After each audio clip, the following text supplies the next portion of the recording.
Gettysburg, July 1863. The air hung thick with gunpowder and the metallic scent of blood. Lieutenant Herschel Reeves crawled through the smoke-filled battlefield, dragging his bleeding leg behind him. His uniform, once Union blue, had turned crimson and brown with blood and dirt.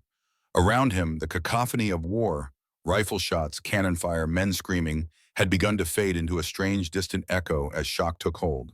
But he wasn't crawling into safety. He was crawling toward a fallen figure 30 yards ahead. "Marcus!" he shouted, his voice barely audible above the chaos. The figure didn't move. Dr. Marcus Finch, regiment surgeon and Herschel's closest friend since childhood, lay face down in the churned earth. A Confederate artillery shell had landed too close. Herschel had seen him fall. Bullets kicked up dirt around Herschel as he dragged himself the final few feet to Marcus's side. Rolling his friend over, he found Marcus pale, a piece of shrapnel embedded in his chest, blood pumping steadily from the wound. "I don't want to die, Herschel," Marcus whispered, eyes wide with fear. Herschel tore a strip from his shirt, pressing it against the wound. "We're not dying today, my friend," he promised through gritted teeth. "Not today." He hoisted Marcus onto his shoulder, ignoring the searing pain in his own wounded leg, and began the impossible journey back to their lines. Each step was agony, each breath a labor, but he couldn't leave Marcus behind. "Brothers in arms," Herschel whispered, an oath they'd made when they enlisted together. "Live or die as one." The world faded to gray as Herschel staggered forward, his strength waning with each heartbeat. Then darkness. Arizona Territory, 1875. 12 years after Gettysburg. The desert sun beat down mercilessly as Herschel Reeves rode along the barren trail. At 48, his face had weathered into deep lines that spoke of hardship and loss. His hair, once dark brown, now carried significant strands of gray at the temples. The war had ended a decade ago, but its ghost still rode with him. He had been tracking a band of cattle rustlers for 3 days.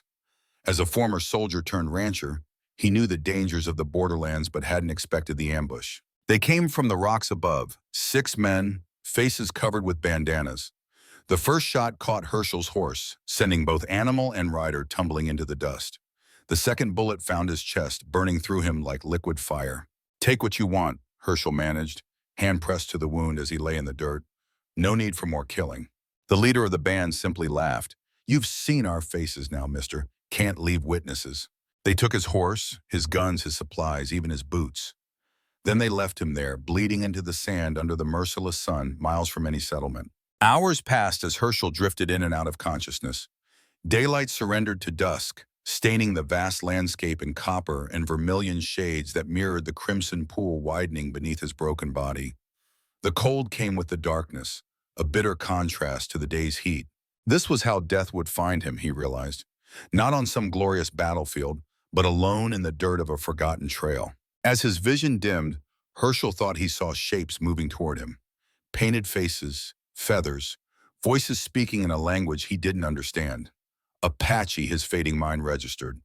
They would either finish him quickly or leave him to die slowly. Either way, his journey was ending. A woman knelt beside him, older with deep lines etched into her copper face and wisdom in her obsidian eyes. She laid weathered hands upon his mortal wound, and reality shifted. Her palms ignited with lambent amber radiance that seemed to flow like liquid starlight from her skin. Vitality surged through his torso like wildfire through summer grass, banishing the icy tendrils of encroaching mortality. The pain receded like an outgoing tide. Through half-closed eyes, Herschel saw a mark on the woman's wrist, a circle with rays extending outward. A sun. It seemed to pulse with the same golden light that flowed from her hands into his body. The last thing Herschel remembered before consciousness fled was the woman's voice, speaking words he couldn't understand but somehow felt in his bones. "The Sunkeeper has marked you. Your path changes now." Then darkness once more. Arizona Territory, 1882, 7 years later. Herschel Reeves awoke with a gasp, clutching at his chest where the bullet had entered. His fingers traced the contours of the strange brand upon his flesh. A perfect circle with tendrils stretching outward like a celestial body captured in skin and scar tissue. The nightmare always ended the same way, with the memory of light flowing from strange hands into his dying body. Dawn light filtered through the small window of his bedroom, casting long shadows across the rough wooden floor. Outside, his dog Wolf began barking, signaling the start of another day at Clearwater Ranch. 55 years old now, Herschel moved with the deliberate care of a man who knew pain as an old companion. His once powerful frame remained strong, but bore the marks of hard living. A slight limp from Gettysburg, a crooked finger that hadn't healed right after a ranching accident, and of course the strange sun-shaped scar over his heart. One more day, he muttered to himself, the same words he spoke every morning. One more day, and maybe this one has meaning. His cabin was simple but solid, built by his own hands after he'd claimed this patch of land with his soldier's pension. A main room with a stone fireplace, a small bedroom, and a lean-to kitchen. Outside stood a barn, a corral for the few horses he kept, and a workshop where he repaired tack and tools. A single oak tree provided shade for the porch, its gnarled branches a testament to survival in harsh conditions. On his bedside table sat two treasures, a small glass bottle containing dirt from the Gettysburg battlefield, and the last letter from Marcus Finch, dated 1875. Marcus had survived the war, become a military surgeon, and been assigned to a remote army outpost along the border. Then suddenly his letters had stopped coming. Herschel dressed quickly, tucking his faded blue shirt into worn denim pants. He strapped on his Colt revolver more out of habit than expectation of need. His battle-scarred companion, a shepherd with winter-frosted muzzle, bounded forward with youthful exuberance as Herschel's boots struck the worn planks of the porch. "Morning, old-timer," Herschel said, scratching behind the dog's ears. "Another day, another dollar we won't make." The ranch wasn't much, 20 acres of scrubland with a reliable spring that kept his small garden alive and his few cattle watered. It wasn't wealth, but it was independence. And after years of following orders and living by another man's schedule, Herschel valued that above all else. He made his rounds, checking the horses, feeding Wolf, and assessing what repairs needed attention. His weekly trip to Silver Creek, the nearest settlement, was due. He needed flour, coffee, and maybe, if the money stretched far enough, some tobacco. By mid-morning, Herschel had hitched his wagon and was on the rutted trail toward town. The rhythm of the wheels against the hard-packed earth had a hypnotic quality, allowing his mind to wander. Why had he survived when so many better men had fallen? Why had those Apache people saved him instead of finishing him off? And the strange scar, what was it?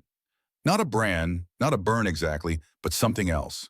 Something that occasionally seemed to warm slightly when he rode alone through the desert, as though responding to some unseen presence. Silver Creek came into view around noon, a collection of wooden buildings straddling the stagecoach route. It wasn't much, but it served as a supply point and social center for the scattered ranches and mines in the area. Herschel parked his wagon in front of Wilcox's General Store, nodding politely but not warmly to the few people who acknowledged him. 7 years in the area had earned him respect for his fairness and work ethic, but his preference for solitude kept most at arm's length. "Mr. Reeves," Franklin Wilcox greeted him from behind the counter. "The usual today?" "And a bit of tobacco, if you've got it," Herschel replied, placing his empty flour sack on the counter. While Franklin filled his order, Herschel browsed the store's modest selection. A newspaper from Tucson, 2 weeks old, caught his eye. He was scanning the headlines when a commotion outside drew his attention. Shouts and jeers rose from the direction of the town square. Franklin sighed heavily. "Another auction," he said, voice lowered. "Third one this month. They bring them in from the reservations sometimes, claim they're criminals or runaways." Herschel's jaw tightened. He'd seen such auctions before, thinly disguised slave trades operating in the legal shadows.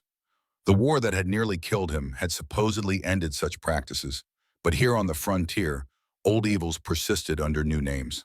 "Army know about this?" he asked. Franklin shrugged. "Army, sheriff, territorial government, they all look the other way.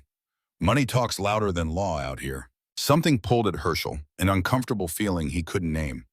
Normally, he minded his own business. The world had shown him repeatedly that involvement only led to pain.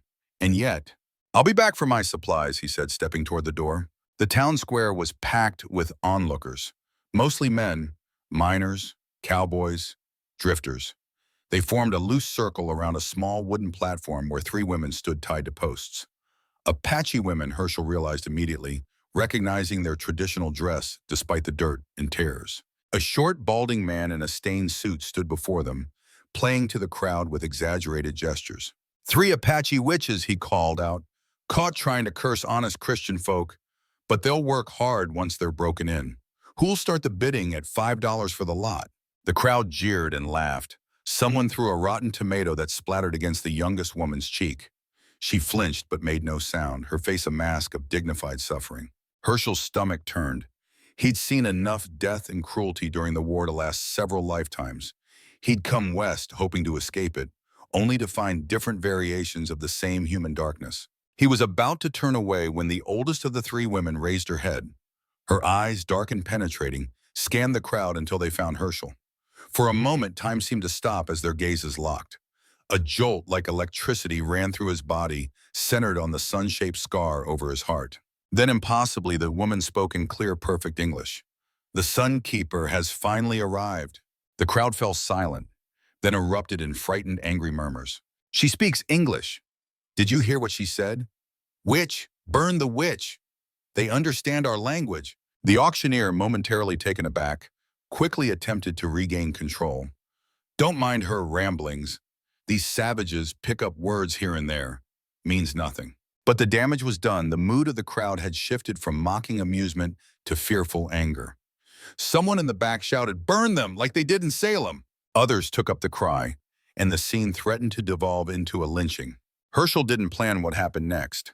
His hand moved to his revolver, drawing it smoothly, and he fired a single shot into the air. The sharp crack silenced the crowd instantly. All eyes turned to him. "Quiet!" he commanded, his voice carrying the authority of a man who had led soldiers into battle. The silence held as he stepped forward, his spurs jingling with each deliberate step. The crowd parted before him like water. "I'll buy them," Herschel said, climbing onto the platform to stand before the auctioneer. "All three." The auctioneer, a head shorter than Herschel, looked up with a mixture of relief and greed. "Well now, sir, these are special merchandise, very valuable for their unique qualities. I couldn't possibly accept less than $50 each." Herschel's eyes hardened. He lowered his voice so only the auctioneer could hear. "I have 9 silver dollars in my pocket. That's my offer. Take it or I start asking questions about the legality of your business here. I'm sure the federal marshal in Tucson would be mighty interested." The man's face paled. He nodded quickly and extended his hand. $9 it is." Herschel placed the coins, every cent he had brought to town, in the man's palm, then turned to the crowd. "Show's over, folks. Go on home." For a moment, no one moved. Then slowly the onlookers began to disperse, muttering and casting suspicious glances back at the platform. Herschel turned to the three women. The oldest, the one who had spoken, regarded him with an unreadable expression. The middle-aged woman glared with undisguised hostility. The youngest, barely more than a girl, kept her eyes downcast, blood trickling from where the tomato had struck her cheek. "Cut them loose," Herschel ordered the auctioneer, who complied quickly, clearly eager to conclude the transaction and distance himself from whatever was happening. As the ropes fell away, Herschel removed his coat and draped it over the shoulders of the oldest woman. "Can you walk?" he asked quietly. She nodded, her dark eyes studying him intently. "We can walk." "Good, my wagon's this way. I need to collect my supplies, then we'll head out." He led them through town, acutely aware of the hostile stares following their progress.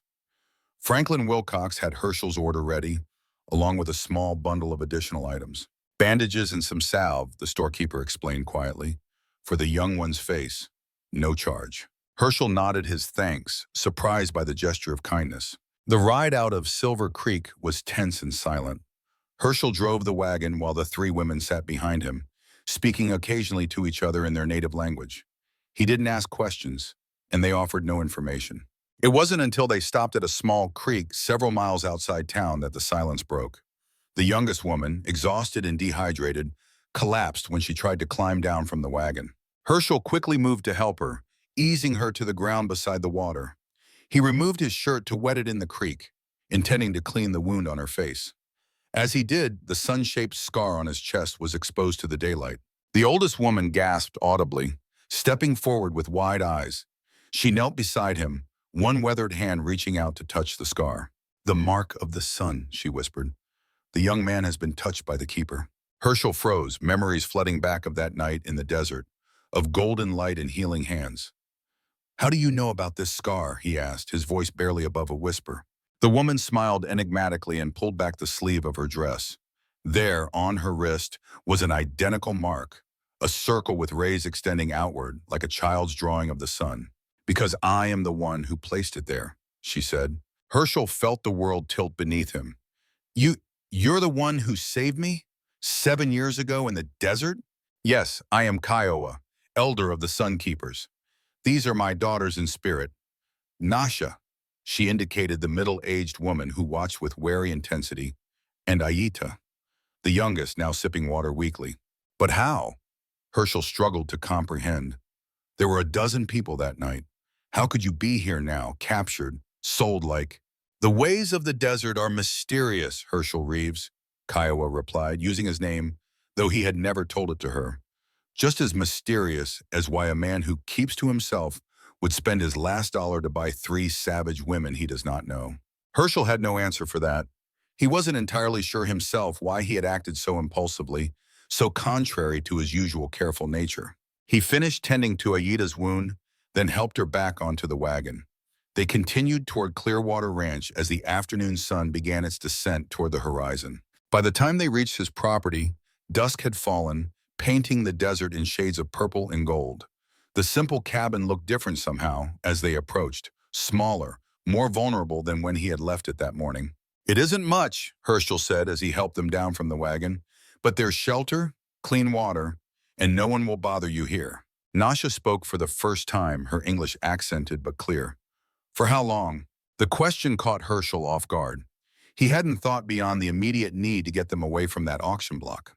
For as long as you need, he found himself saying, this land is mine. No one will take you from it without going through me first. Something shifted in Nasha's expression.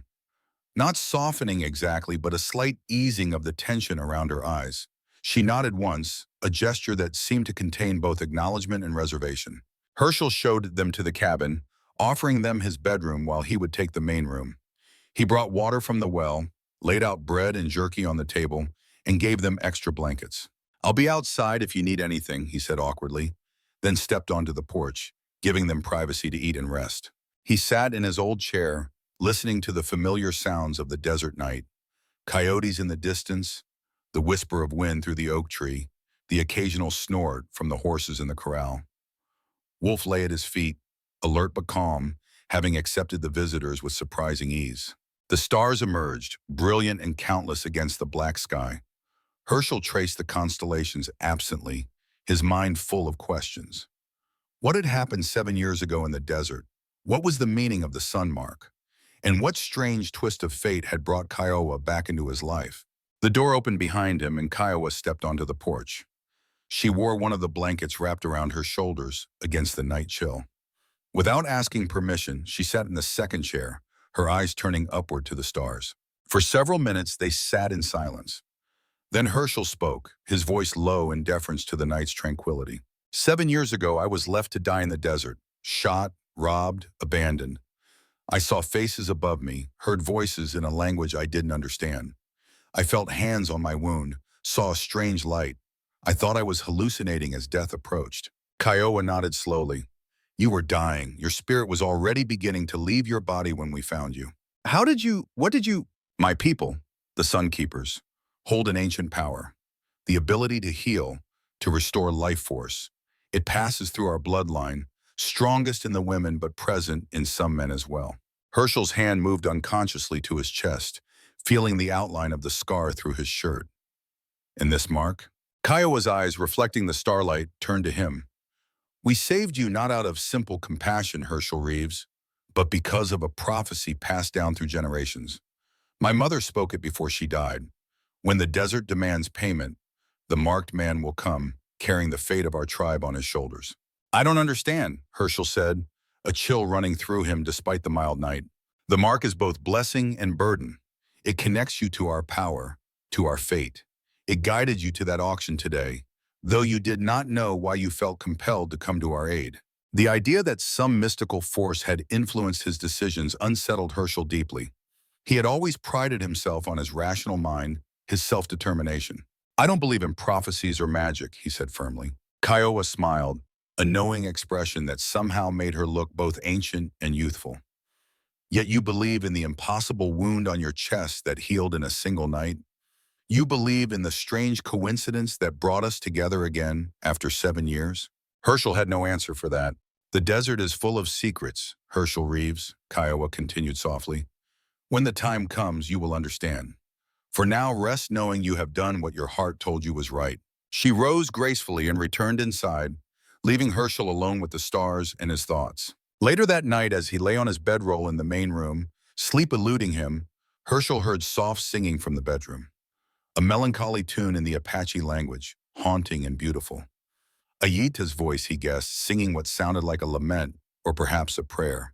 The strange events of the day swirled in his mind until exhaustion finally claimed him, pulling him into dreams filled with desert sands, golden light, and a sun that pulsed like a beating heart. The next morning, Herschel rode back to Silver Creek alone. He needed to understand more about what was happening in the region. Why Apache people were being captured and sold when they should have been protected on reservations. The town seemed different in the harsh light of day, smaller, meaner. He tied his horse outside the sheriff's office and stepped inside. Sheriff Brooks was a fellow veteran, though they had fought on opposite sides of the war. A former Confederate captain, Brooks had found his way west like so many others seeking a fresh start. Despite their different backgrounds, a mutual respect had developed between the two men over the years. "Heard about your purchase yesterday," Brooks said without preamble, not looking up from the wanted poster he was examining. "News travels fast," Herschel replied evenly. "Small town. People talk." Brooks finally raised his eyes. "Dangerous game you're playing, Reeves. Those Apache women have people looking for them, important people." "They're human beings, not property," Herschel said, leaning against the doorframe. "Last I checked, the war ended slavery." Brooks sighed, running a hand through his thinning gray hair. "You and I both know there's law on paper and law in practice. Out here, they ain't always the same thing." "Who's looking for them?" The sheriff hesitated, then pulled open a drawer in his desk. He withdrew a folded paper and handed it to Herschel. The wanted notice was printed on good quality paper, unusual for the frontier. It showed crude sketches of 3 Apache women with the bold heading, "Dangerous, Apache witches, reward $500."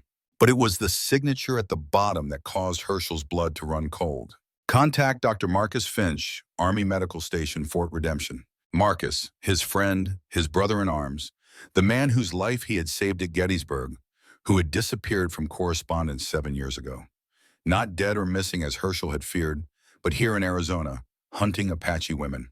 "You know this Finch fellow?" Brooks asked, noting Herschel's reaction. "Knew him, once." Herschel carefully refolded the paper and slipped it into his pocket. "What's Fort Redemption?"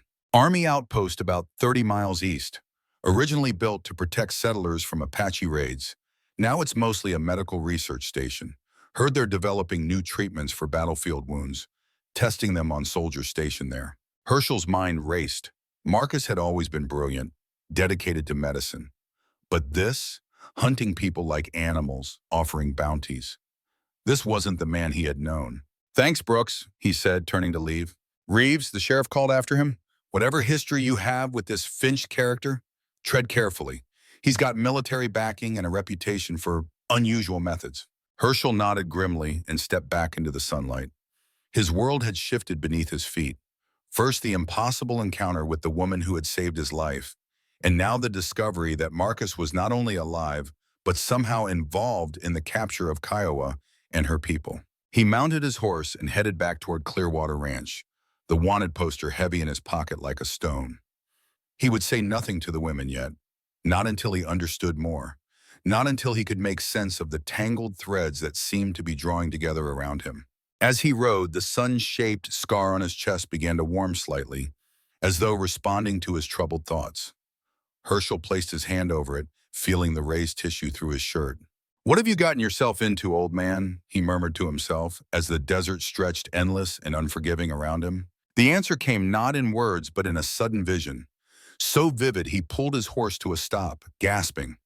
For just a moment, he saw not the trail before him, but a circle of children, their hands linked, a golden light flowing between them. At the center stood Kiowa, her sun mark blazing like a beacon. Then it was gone, leaving him shaken and disoriented under the Arizona sun. One thing became clear to Herschel as he urged his horse forward again. Whatever was happening, whatever strange forces were at work, he was now irrevocably part of it. The mark on his chest had bound him to something larger than himself, something he didn't yet understand but could no longer ignore. The solitary life he had built, The careful isolation he had maintained since the war, it was ending, and a new chapter, frightening and uncertain, was beginning. A month passed at Clearwater Ranch, bringing subtle changes that transformed both the property and its inhabitants. The cabin, once Spartan in its simplicity, now bore touches of Apache influence. Woven baskets on shelves, clay pots filled with desert herbs, a deerskin rug by the hearth. The garden expanded with rows of unfamiliar plants that Kiowa insisted would flourish in the harsh soil. Even the air felt different, warmer somehow, as though the place had awakened from a long slumber. Herschel noticed these changes with mixed emotions. He had lived alone for so long that the presence of others still startled him occasionally, like finding furniture moved in a dark room. Yet he couldn't deny a growing sense of, not happiness exactly, but perhaps contentment, purpose. At dawn, he sat on the porch cleaning his rifle, watching Nasha collect herbs from the garden.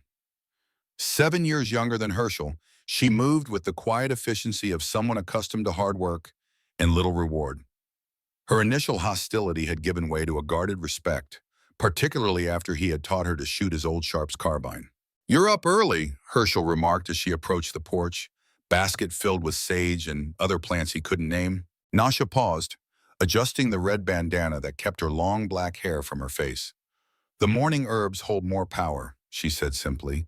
"The sun hasn't yet burned away their spirit." It was the most she had spoken to him at once, and Herschel recognized it as the small offering it was. He nodded, accepting her words without question, though such talk of plant spirits would have earned his skepticism weeks before.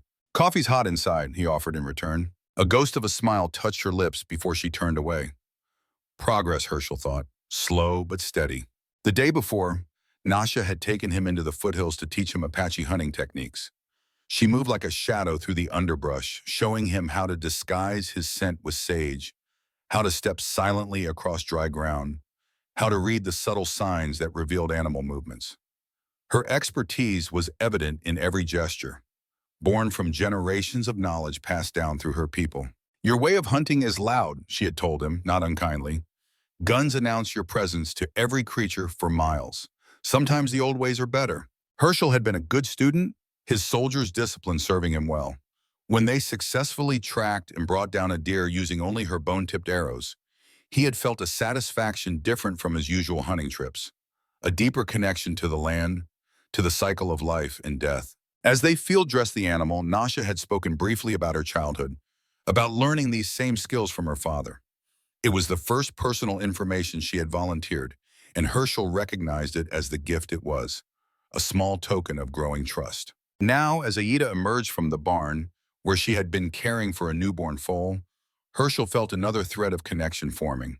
The youngest of the women, perhaps 20, she had adapted most quickly to life at the ranch. Her natural curiosity and gentle nature had endeared her to Herschel, reminding him of his younger sister who had died of influenza long before the war. "The foal tried to stand," she called, her English improving daily under Kiowa's tutelage. "He is strong." "Good," Herschel replied. "We'll need to start thinking about a name for him." "In our way, we do not name an animal until it has lived 7 days, Ida explained. "Names have power. They must be earned." Last evening, she had asked Herschel to teach her to read English, a request that had surprised him. He found an old Bible and a tattered copy of Shakespeare's plays, the only books he owned, and began with basic letters. Aida proved a quick study, her eyes lighting with understanding as she connected sounds to symbols. "Words are like tracks," she had said. "They tell a story if you know how to read them." The insight had impressed Herschel, reminding him that wisdom took many forms, not all of them found in formal education. Before Herschel could respond to Aida's comment about the foal, the grizzled canine sentinel erupted in a chorus of welcoming yips, distinct from his usual warning calls, a rare display of unguarded approval. Kiowa appeared around the side of the cabin, arms filled with firewood. The old dog trotted beside her like a faithful shadow, a development that had surprised Herschel. Wolf had never taken to strangers before. "Your guardian approves of me," Kiowa said, nodding toward Wolf. "Animals recognize truth before humans do." Herschel set aside his rifle. "And what truth would that be?" "That I mean you no harm, that our paths were destined to cross again." Kiowa climbed the porch steps, setting the wood beside the door. Though she must have been well into her 60s, She moved with the ease of someone decades younger, and that you have been sleeping poorly since the night you went to town. Herschel stiffened. He hadn't told anyone about the wanted poster he'd discovered, about Marcus's involvement in hunting the Apache women.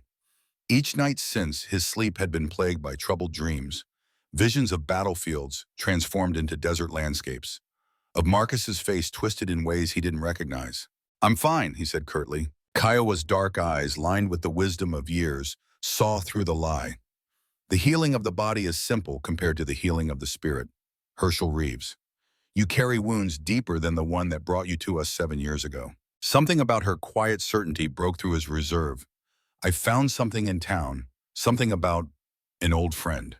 "The one who hunts us," Kiowa said. Not a question, but a statement of fact. Herschel's head snapped up. "You knew? I have seen him in my dreams. A man of medicine who has lost his way. A man connected to you by blood spilled together."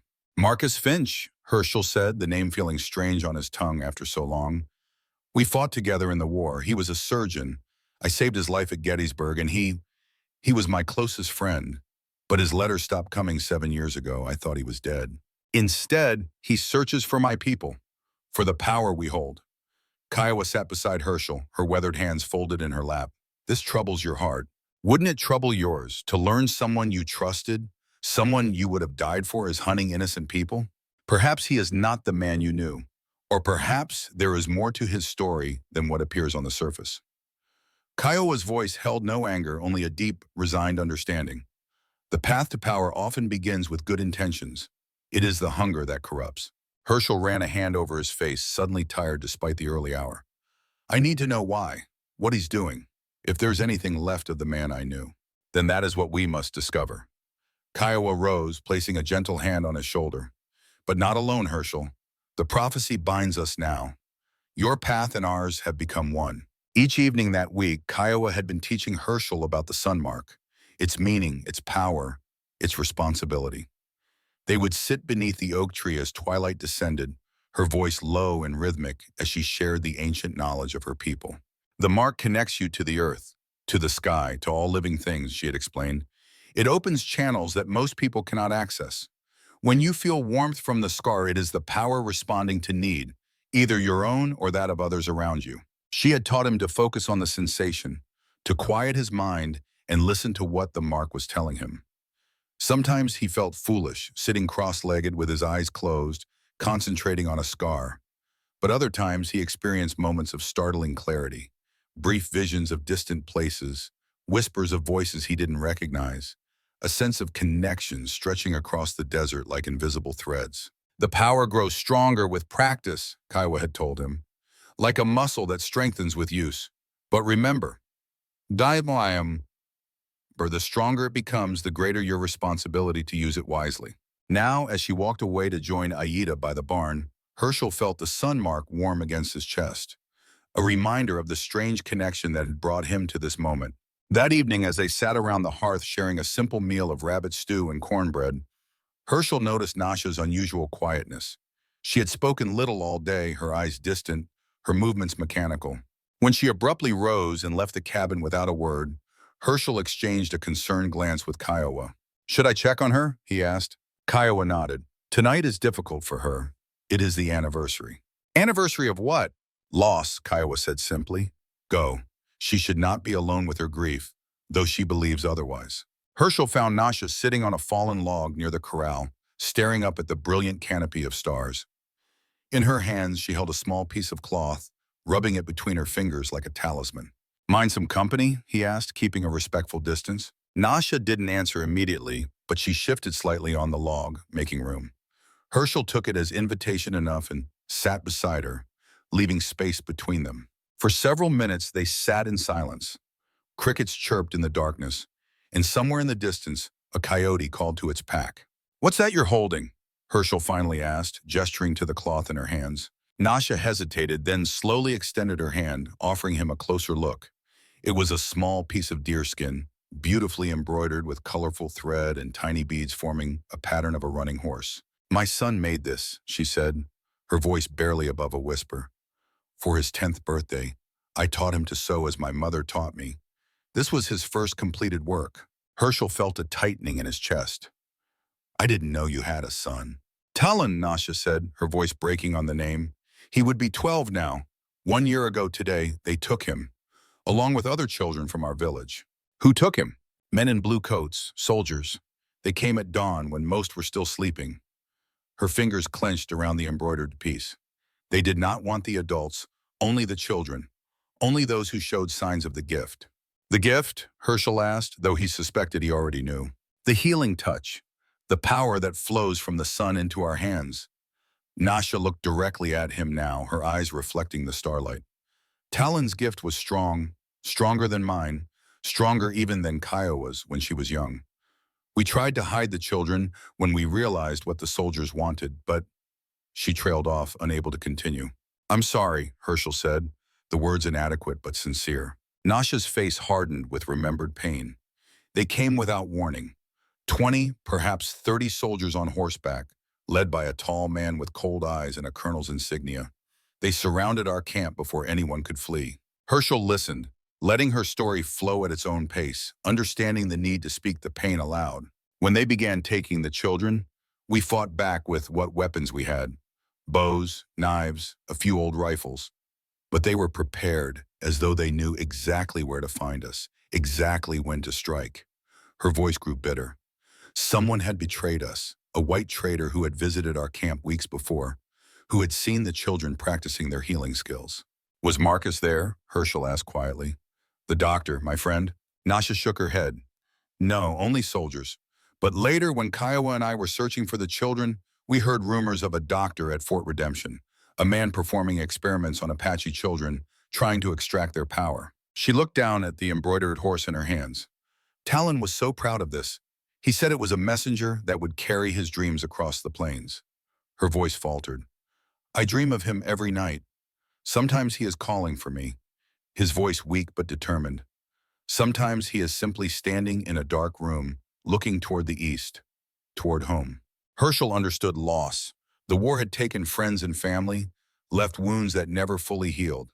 But the loss of a child seemed a uniquely cruel pain, especially under such circumstances. Before they captured us, before you found us, we were searching for them, following rumors, whispers of Apache children held at an army fort. That is why we were so far from our territory. Suddenly, the wanted poster made terrible sense. Marcus wasn't just hunting Apache women randomly. He was specifically targeting those with the healing ability. And if he already had the children? This fort, Herschel said carefully, would it be Fort Redemption? Nasha's head snapped up, her eyes widening. You know of this place? I know it exists about 30 miles east of here. It's supposed to be a medical research station. He hesitated, then decided she deserved the full truth. The man who signed the reward notice for your capture, Dr. Marcus Finch, he runs the medical facility there. Then he has my son, Nasha said, her voice turning hard as steel. This man is your friend? He was, Herschel corrected. The Marcus I knew wouldn't be involved in taking children from their families. Something's changed him. Herschel told her about his friendship with Marcus, how they had grown up in the same Ohio town, enlisted together when the war broke out, survived the bloody battles of Shiloh and Antietam side by side. He described Marcus's dedication as a surgeon, working tirelessly to save wounded soldiers from both sides, often at the expense of his own health.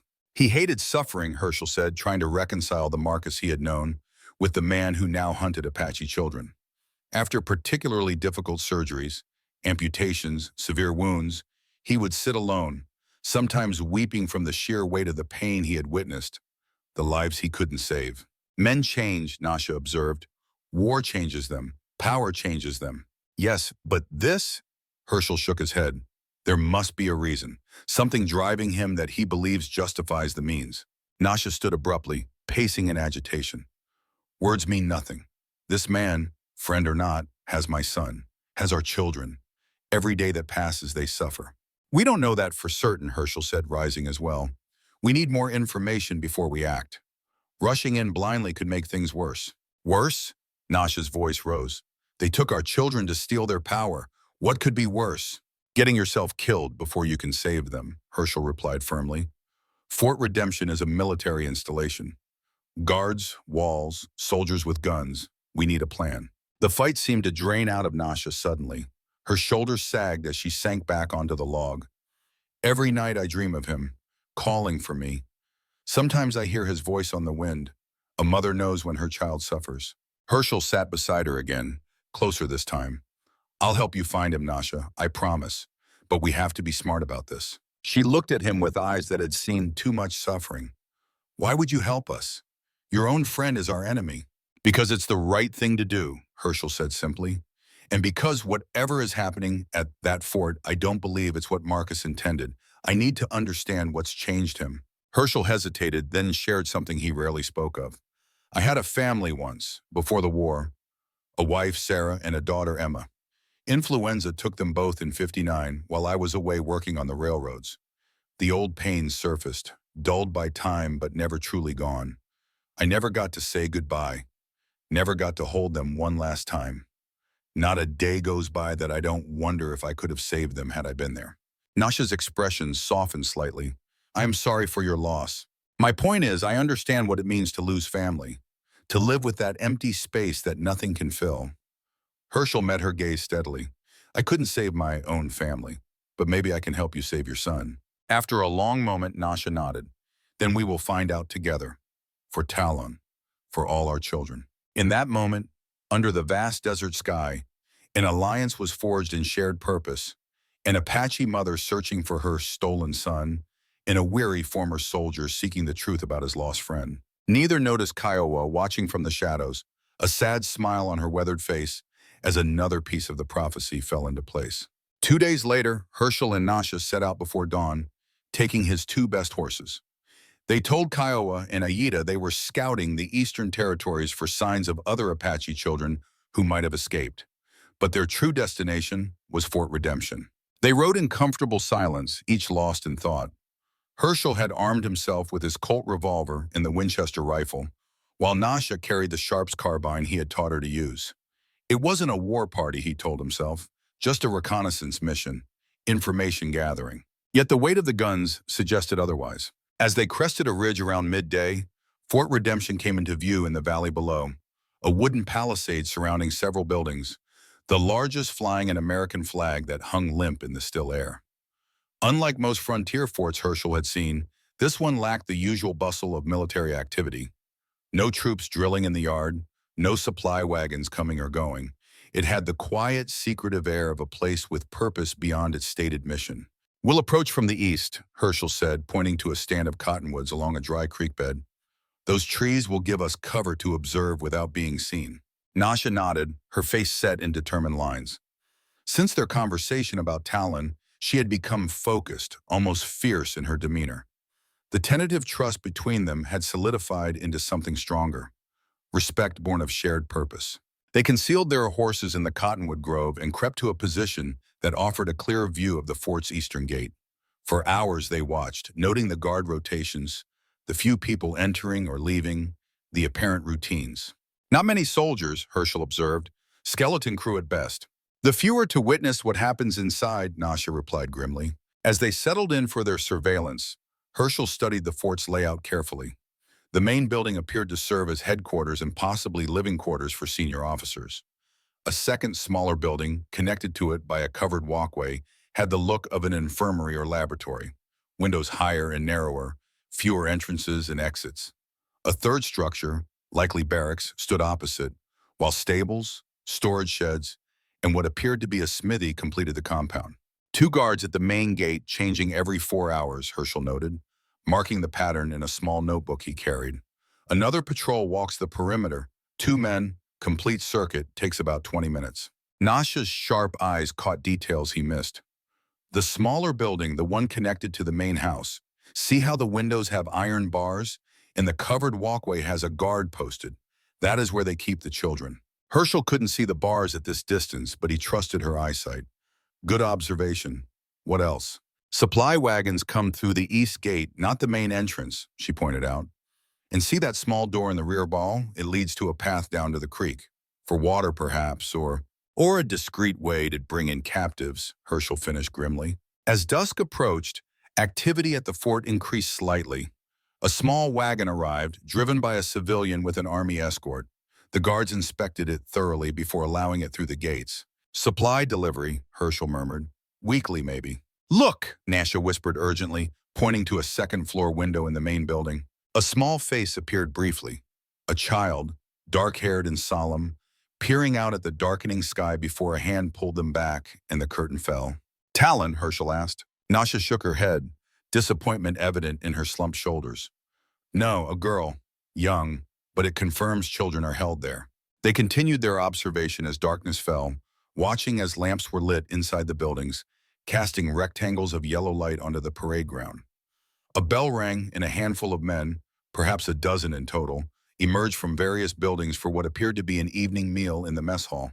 That officer, Nasha said, pointing to a tall, distinguished man with a full beard who walked with military precision. I recognize him. He led the raid on our village, Colonel Thornton. Herschel studied the man, committing his face to memory. Thornton carried himself with the arrogance of someone accustomed to power and unaccustomed to questioning. Even from a distance, there was something cold about him, something calculating that set Herschel's instincts on edge. And there, Nasha continued, her voice tight with emotion. The man in the long coat. That is not a soldier. Herschel followed her gaze to a lean figure emerging from the main building. A civilian in a doctor's long coat, his movements quick and purposeful. Though distance and gathering darkness obscured his features, something in the set of his shoulders, the stride of his walk, struck a chord of recognition in Herschel's heart. Marcus, he whispered, a complex mix of emotions, relief, anger, confusion, washing through him at the sight of his old friend. They watched until full darkness, then retreated to their horses for a cold meal of jerky and hardtack. Neither suggested returning to the ranch. Without discussion, they prepared to spend the night, taking turns keeping watch. When Nasha took the first shift, Herschel tried to rest, but sleep eluded him. His mind kept returning to Marcus, the brilliant, compassionate man he had known, the dedicated doctor who had saved countless lives during the war. How had that man become someone who would imprison children? What possible justification could there be? The branded flesh above his heart awakened with rhythmic heat, a familiar response when his mind wandered down these troubled paths. Sometimes Herschel wondered if the mark was somehow alive, responsive to his emotions or thoughts. The idea should have disturbed him, yet increasingly he found comfort in it, as though some part of him recognized the connection as natural, even necessary. Nasha's gentle touch on his shoulder roused him from his thoughts. Movement at the fort, she whispered, a rider. They crept back to their observation point. A solitary horseman had emerged from the gates, heading west along the main trail. The moonlight revealed a civilian rather than a soldier, a man in a long coat, his hat pulled low. Marcus, Herschel confirmed, recognizing even at a distance the way his friend sat a horse, slightly forward in the saddle, shoulders hunched as though perpetually cold. Follow, Nasha suggested. Herschel considered the risks. Leaving would mean abandoning their observation of the fort, but the rider might lead to useful information. You stay, keep watching the fort, he decided. I'll track the rider, see where he goes. I'll be back before dawn. Nasha nodded, accepting his plan without argument. This too was new, the easy give and take of people who had learned to trust each other's judgment.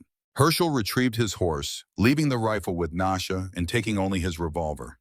He followed the rider at a distance, keeping to the shadows cast by the three-quarter moon. The man maintained a steady pace, not hurrying but not dawdling either, like someone with a specific destination in mind. After about an hour's ride, the man turned off the main trail toward a small cluster of lights in the distance. A mining camp, Herschel realized. Silver Creek Mine operated day and night, its workers housed in a ramshackle collection of tents and crude cabins. Herschel tied his horse in a stand of scrub brush and continued on foot, keeping to the darkness beyond the pools of lamplight. The rider had stopped at the largest structure, a wooden building that served as the mine office and the supervisor's quarters. Crouching beneath a window, Herschel listened to the conversation within. Latest batch shows promise, an unfamiliar voice was saying. The extraction process is improving. And the subjects? This voice Herschel recognized immediately, though it had been years since he had heard it. Marcus, older, more authoritative, but unmistakably the voice of his friend. Weakened but stable, the youngest ones recover fastest. Fascinating adaptation. Increase the frequency on subjects 3 and 7, Marcus ordered. They've demonstrated the strongest regenerative capabilities. And double the security detail on the female adults. Colonel Thornton is convinced they're planning something. Is that why you're recruiting more men? Partly. We're also preparing for the next collection phase. Intelligence suggests a group of sun keepers near the Dragoon Mountains. We'll move in 3 weeks. Herschel's blood ran cold. Collection phase. Subjects.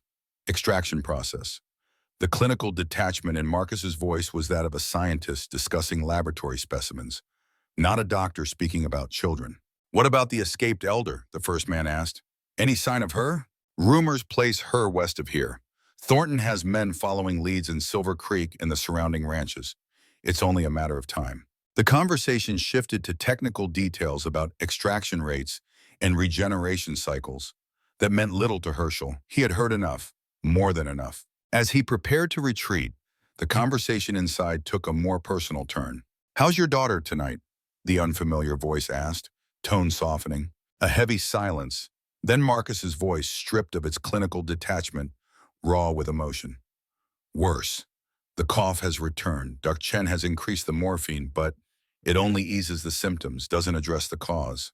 I'm sorry, Marcus. I know this whole project is our only hope, Marcus interrupted. Conventional medicine has failed her. Even the experimental treatments from Europe have done nothing but drain my savings and give false hope. A bitter laugh. My Lily is dying, and the only thing that might save her is trapped inside these Apache children. A power we can see, measure, observe, but not yet synthesize. The latest extraction from Subject 7 shows the most promise. The concentration of the regenerative compound is still not enough, Marcus cut him off. We need more. The compound degrades too quickly once separated from its host. If only we understood the mechanism of transfer. Herschel had truly heard enough. He retreated silently, returning to his horse and riding hard back to where Nasha waited. The eastern sky was just beginning to lighten with the first hint of dawn when he reached the cottonwood grove. Nasha took one look at his face and knew. You found something. It's worse than we thought, Herschel said grimly. They're not just holding the children, they're experimenting on them, extracting something from them, and Marcus is leading it all. He told her everything he had overheard, watching her face harden with each detail. He included what he'd learned about Marcus's daughter, not to excuse his friend's actions, but to understand them. A dying child, Nasha said, her voice softer than he expected. It does not justify what he does to our children, but I understand the desperation of a parent, the willingness to do anything to save your child. We go back now, she continued, her moment of empathy passing. Tell Kiowa what we've learned. Make a plan to free the children. Herschel inclined his head in agreement, even as realization settled like lead in his gut. The brother-in-arms whose breath he had purchased with his own blood now wore a stranger's face and carried a monster's intent. A man who spoke of children as subjects and planned to capture more. They mounted their horses as the first true light of day crested the eastern mountains, casting long shadows across the land. Neither spoke as they rode, each carrying the weight of what they had discovered. Morning ascended into its throne, transmuting the barren terrain into an undulating tapestry of brass and honey. Thermal distortions writhed along the horizon's edge, conjuring phantom visions that materialized and dissolved like fragile dreams. As they crossed a dry riverbed, Nasha suddenly reined her horse to a stop, her head tilted as though listening. What is it? Herschel asked, alert for danger. Water, she said, pointing to a small seep in the riverbank that he would have ridden past without noticing. We should rest the horses. They dismounted, leading their animals to the precious moisture. While the horses drank, Nasha knelt beside the seep, placing her hand in the wet earth. She closed her eyes, her lips moving in what Herschel assumed was a prayer of thanks for the water. Then she went still, almost rigid, her breathing shallow. Nasha? Herschel moved to her side, concerned. Her eyes snapped open, filled with a strange light. Talon, she whispered. I feel him, here, in this water. What do you mean? The water connects all things beneath the earth, she explained, her voice taking on the rhythmic cadence of recitation. The Sun Keepers learned to send messages through it, thoughts and feelings carried in the flow. Talon is alive. He is trying to reach me. Herschel didn't know what to believe. Part of him, the rational, war-hardened soldier, wanted to dismiss her words as the desperate hope of a mother separated from her child. But another part, the part marked by the sun, the part that had experienced healing, that defied explanation, recognized truth in her certainty. What is he saying? He asked, choosing to trust. Pain, Nasha said, tears forming in her eyes. But also hope. They haven't broken his spirit. He senses we're coming for them. She lifted her hand from the water, the moment passing. We must hurry, Herschel. Time grows short. They rode harder after that, pushing their horses as much as the heat would allow. By mid-afternoon, they sighted Clearwater Ranch in the distance, the solitary oak tree marking it against the vast landscape. As they approached, something seemed wrong. Wolf was barking frantically, running in circles around the corral. The cabin door stood open, swinging slightly in the breeze. Herschel drew his revolver, signaling Nasha to be cautious. They dismounted at a distance, approaching on foot with weapons ready. Kiowa? Herschel called as they neared the cabin. Aida? No answer came, but Wolf ran to him, whining and circling back toward the barn. They followed the dog, Herschel's grip tight on his Colt. The barn door was ajar, a sliver of darkness against the sun-bleached wood. Inside, they found Aida crouched beside the horse stall, cradling Kiowa's head in her lap. The elder woman lay motionless, her breathing shallow, a cloth stained with blood pressed to her side. What happened? Nasha demanded, rushing to them. Aida looked up, her young face streaked with tears. Men came, soldiers, looking for us. Kiowa. She fought them, used the power to blind them, to drive them away. But one had a knife. Herschel holstered his gun and knelt beside Kiowa, gently lifting the cloth. The wound was deep, a knife thrust that had penetrated just below her ribs. The bleeding had slowed, but her skin had taken on an alarming grayish tinge. How long ago? He asked, already moving to gather clean cloths and water. Hours, Aida said. I tried to help her, to use the healing touch as she taught me, but I am not strong enough. Nasha placed her hands over the wound, closing her eyes in concentration. A shimmer of gilded luminescence pulsed from her fingertips, faltering like a candle in wind, before she withdrew her hands with a disappointed sigh. My power is too weak, she admitted. The gift flows strongest through Kiowa. Without her, we need to get her to a doctor, Herschel said. Aida shook her head violently. No! The town doctor would report us. The men who came, they wore army uniforms but no insignia. They knew our names. They asked about you, Herschel. A chill ran through him. About me? They said, where is the man with the sun mark? They knew, Herschel. They knew about your scar. Marcus, it had to be. Somehow he had learned of Herschel's connection to the Apache women. Perhaps he had been watching all along, biding his time. Kiowa's eyes fluttered open, finding Herschel's face. You have returned, she whispered. Good. There is little time. Don't talk, he urged. Save your strength. She smiled faintly. Strength fades, but knowledge remains. Come closer. All of you. They gathered around her, Herschel, Nasha, and Aida, forming a circle in the dim light of the barn. The prophecy must be fulfilled now, Kiowa said, her voice surprisingly strong despite her injury. Herschel Reeves, you must know the full truth. The man who hunts us, your friend, his path and yours were foretold generations ago. What do you mean? Herschel asked, unsettled by the intensity in her fading eyes. When the sun and moon crossed in the sky of war, two brothers were bound by blood and oath. The marked man will break the chains of the tribe, but must face the brother of his heart. Kiowa's hand reached for his, gripping with surprising strength. You and Marcus Finch stood beneath that crossed sky at Gettysburg, swore to live or die as one. Blood mingled with blood. Herschel felt the world tilt beneath him. The day at Gettysburg had been partially eclipsed, the sun and moon briefly crossing paths as he fought to drag Marcus to safety. They had clasped bloodied hands, sworn brotherhood in the face of death. How could you know that? He whispered. Because my mother was there, Kiowa replied. A healer brought to tend the wounded of both sides. She saw you, saw the oath, recognized the sign from our oldest prophecies.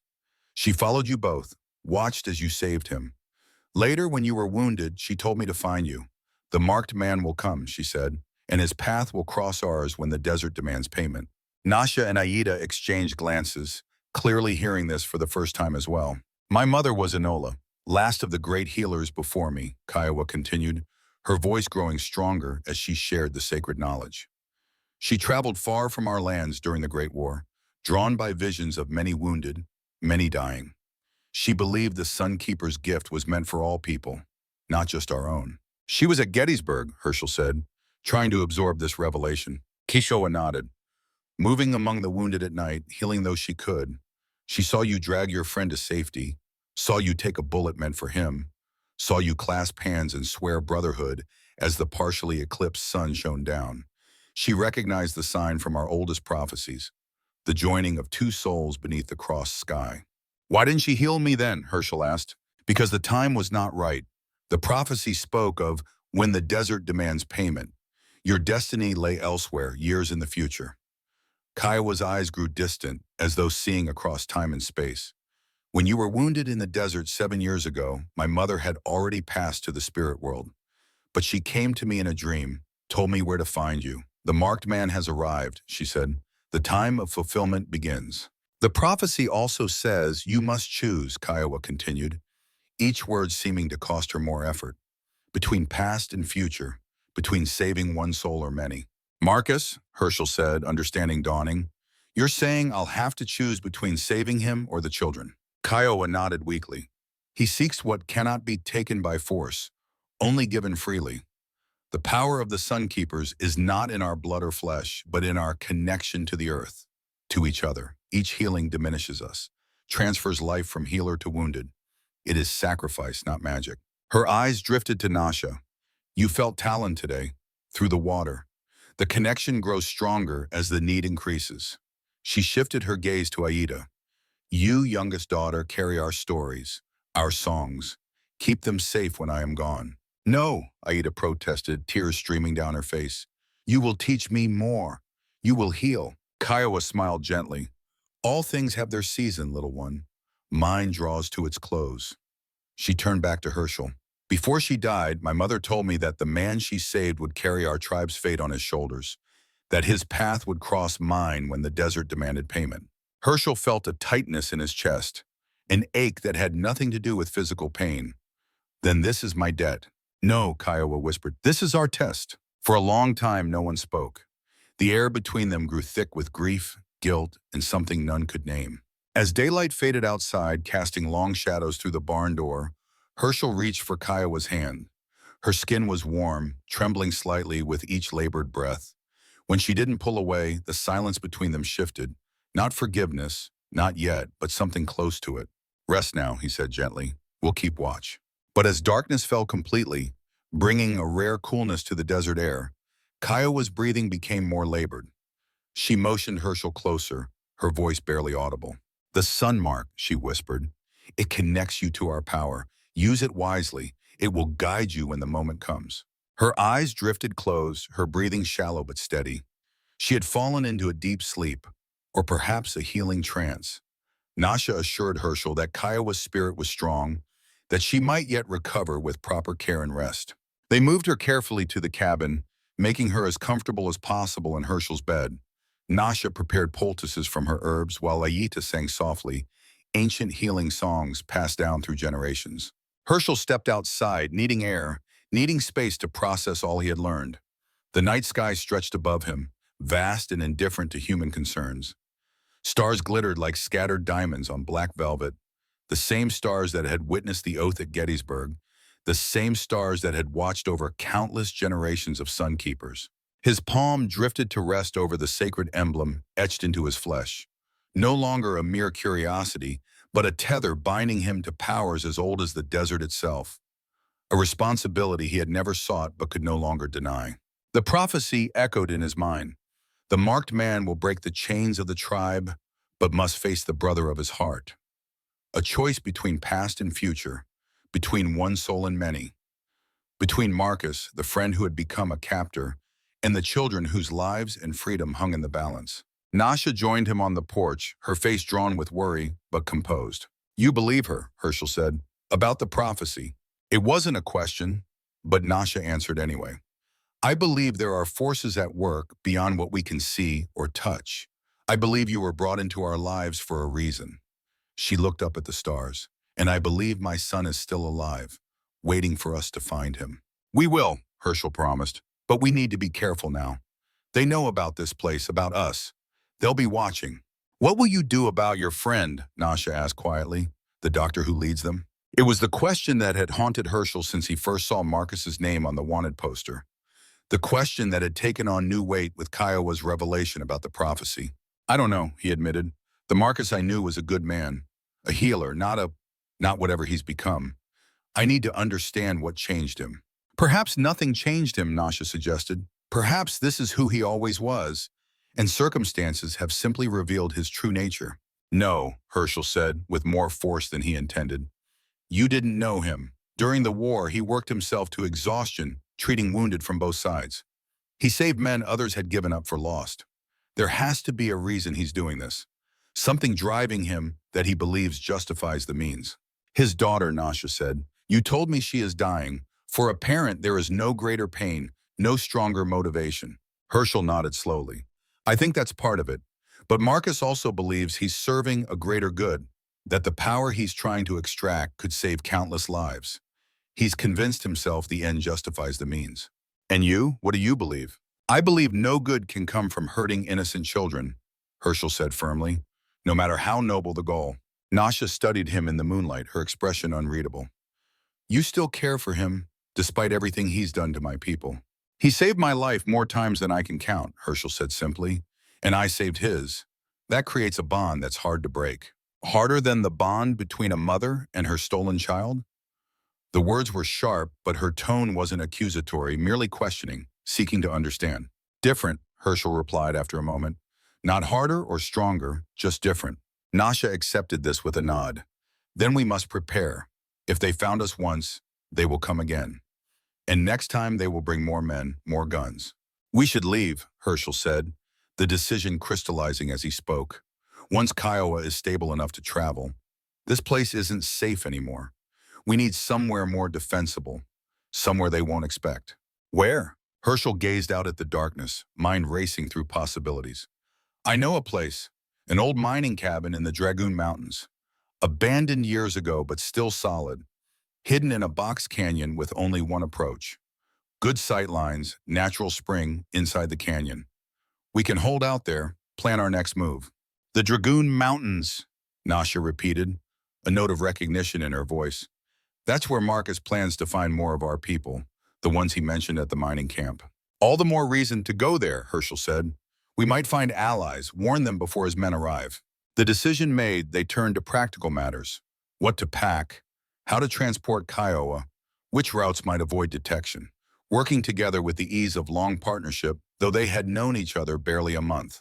Later, as Nasha kept vigil by Kiowa's bedside and Ayita finally succumbed to exhaustion, Herschel sat alone on the porch with his rifle across his knees.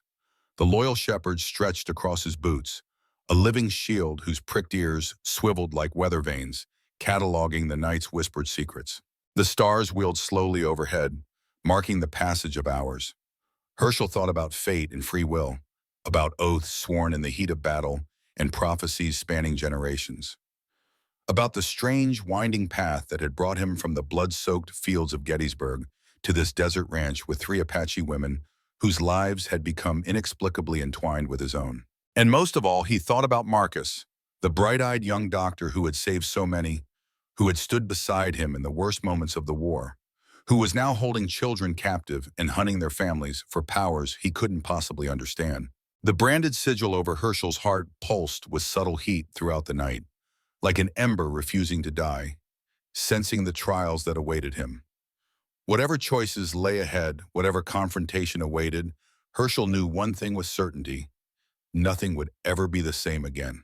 The desert wind whispered through the oak tree, carrying the scent of sage and distant rain.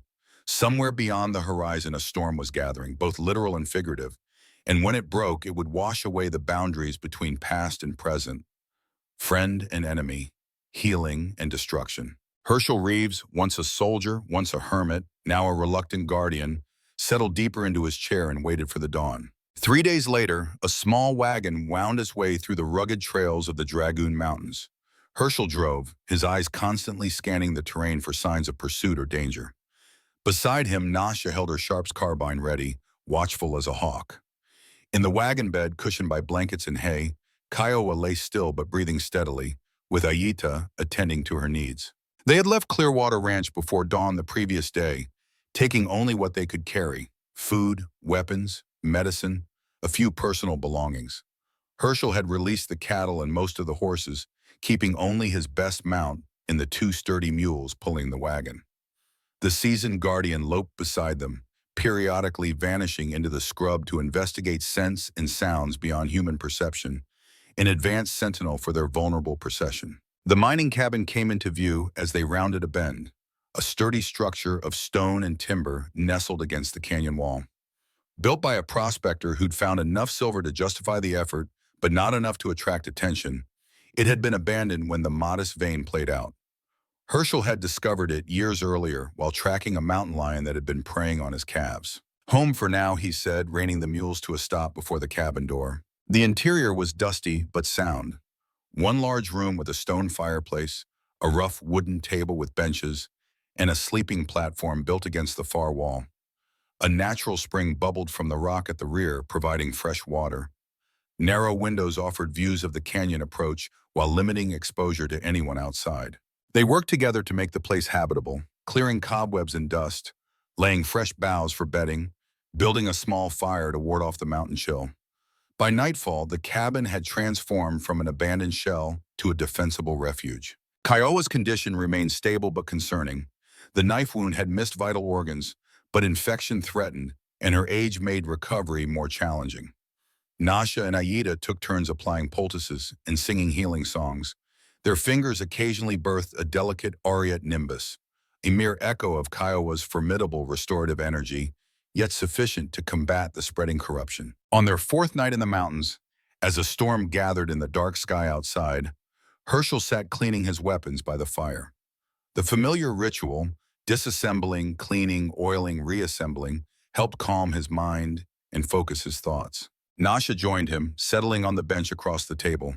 In the flickering firelight, her face showed the strain of the past days, yet her eyes remained clear and determined.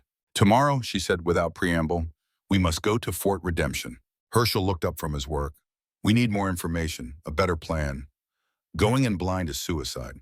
"Every day we wait is another day my son and the others suffer," Nasha countered. "And you heard what Kiowa told us. Marcus plans to capture more of our people in 3 weeks. That was days ago now. 2 of us against a fortified position? Those aren't odds I like." "We don't need to attack directly," Nasha said, leaning forward. "Just get close enough for me to connect with Talon." Herschel set down the rifle part he'd been cleaning. "Connect? Like at the water seep?" She nodded. "The bond between mother and child is strongest. If I can get close enough, I might be able to help him escape from within, or at least learn more about what we face." "It's still risky," Herschel said, but with less conviction. He understood the desperate need to act, to do something, anything, rather than wait. "Life is risk," Nasha replied simply. "My son is alive, I feel it, but he needs us now." Before Herschel could respond, a crash of thunder shook the cabin, so powerful it rattled the window frames. Lightning illuminated the interior in harsh white flashes, casting strange, elongated shadows on the walls. Aida hurried from Kiowa's bedside. "Something comes," she whispered, her voice tight with fear.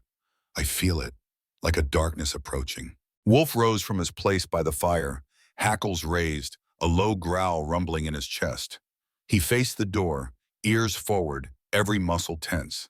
Herschel grabbed his revolver, moving swiftly to one of the narrow windows. Rain had begun to fall, driven sideways by powerful gusts of wind, obscuring visibility. Lightning flashed again, briefly illuminating the canyon outside. In that split second of clarity, Herschel saw them, riders at least a dozen, making their way up the canyon toward the cabin. The lightning gleamed off their slickers and the barrels of their rifles. "We've got company," he said grimly. "Armed, at least 12 men. "How did they find us?" Aida asked, fear evident in her voice. "Doesn't matter now," Herschel replied, checking his revolver's chambers. "Nasha, get the rifles ready. Aida, stay with Kiowa. Keep her quiet and covered." Another lightning flash, another glimpse of the approaching riders. Closer now, perhaps 200 yards away, moving carefully in the storm.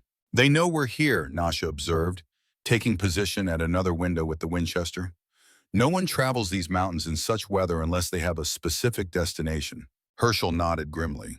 "If they want to fight, we'll give them one. But let's be sure of their intentions first."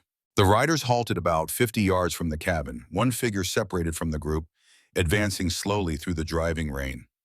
As he drew nearer, lightning revealed a familiar face beneath the wide-brimmed hat. Sheriff Brooks from Silver Creek. "Reeves," had called, his voice barely audible above the storm. "I need to talk to you. Come out unarmed." Herschel exchanged a glance with Nasha. Could be a trap. Or he could have information we need, she countered. After a moment's deliberation, Herschel nodded. I'll go. Keep me covered. Herschel, Nasha began, then stopped herself. Instead, she reached out and briefly squeezed his arm, a gesture of concern, of connection. He acknowledged it with a nod, then opened the door and stepped onto the small porch, keeping his hands visible, but his revolver tucked in his waistband, hidden beneath his coat. That's far enough, Brooks, he called as the sheriff approached. Say your piece. Brooks stopped, rain streaming from his hat and coat. You're in a world of trouble, Reeves. Army's got a warrant for your arrest.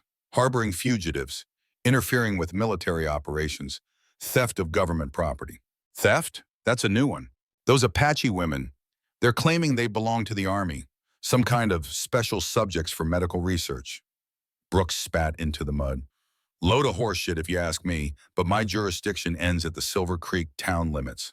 Then why are you here? Brooks glanced back at his posse, then lowered his voice.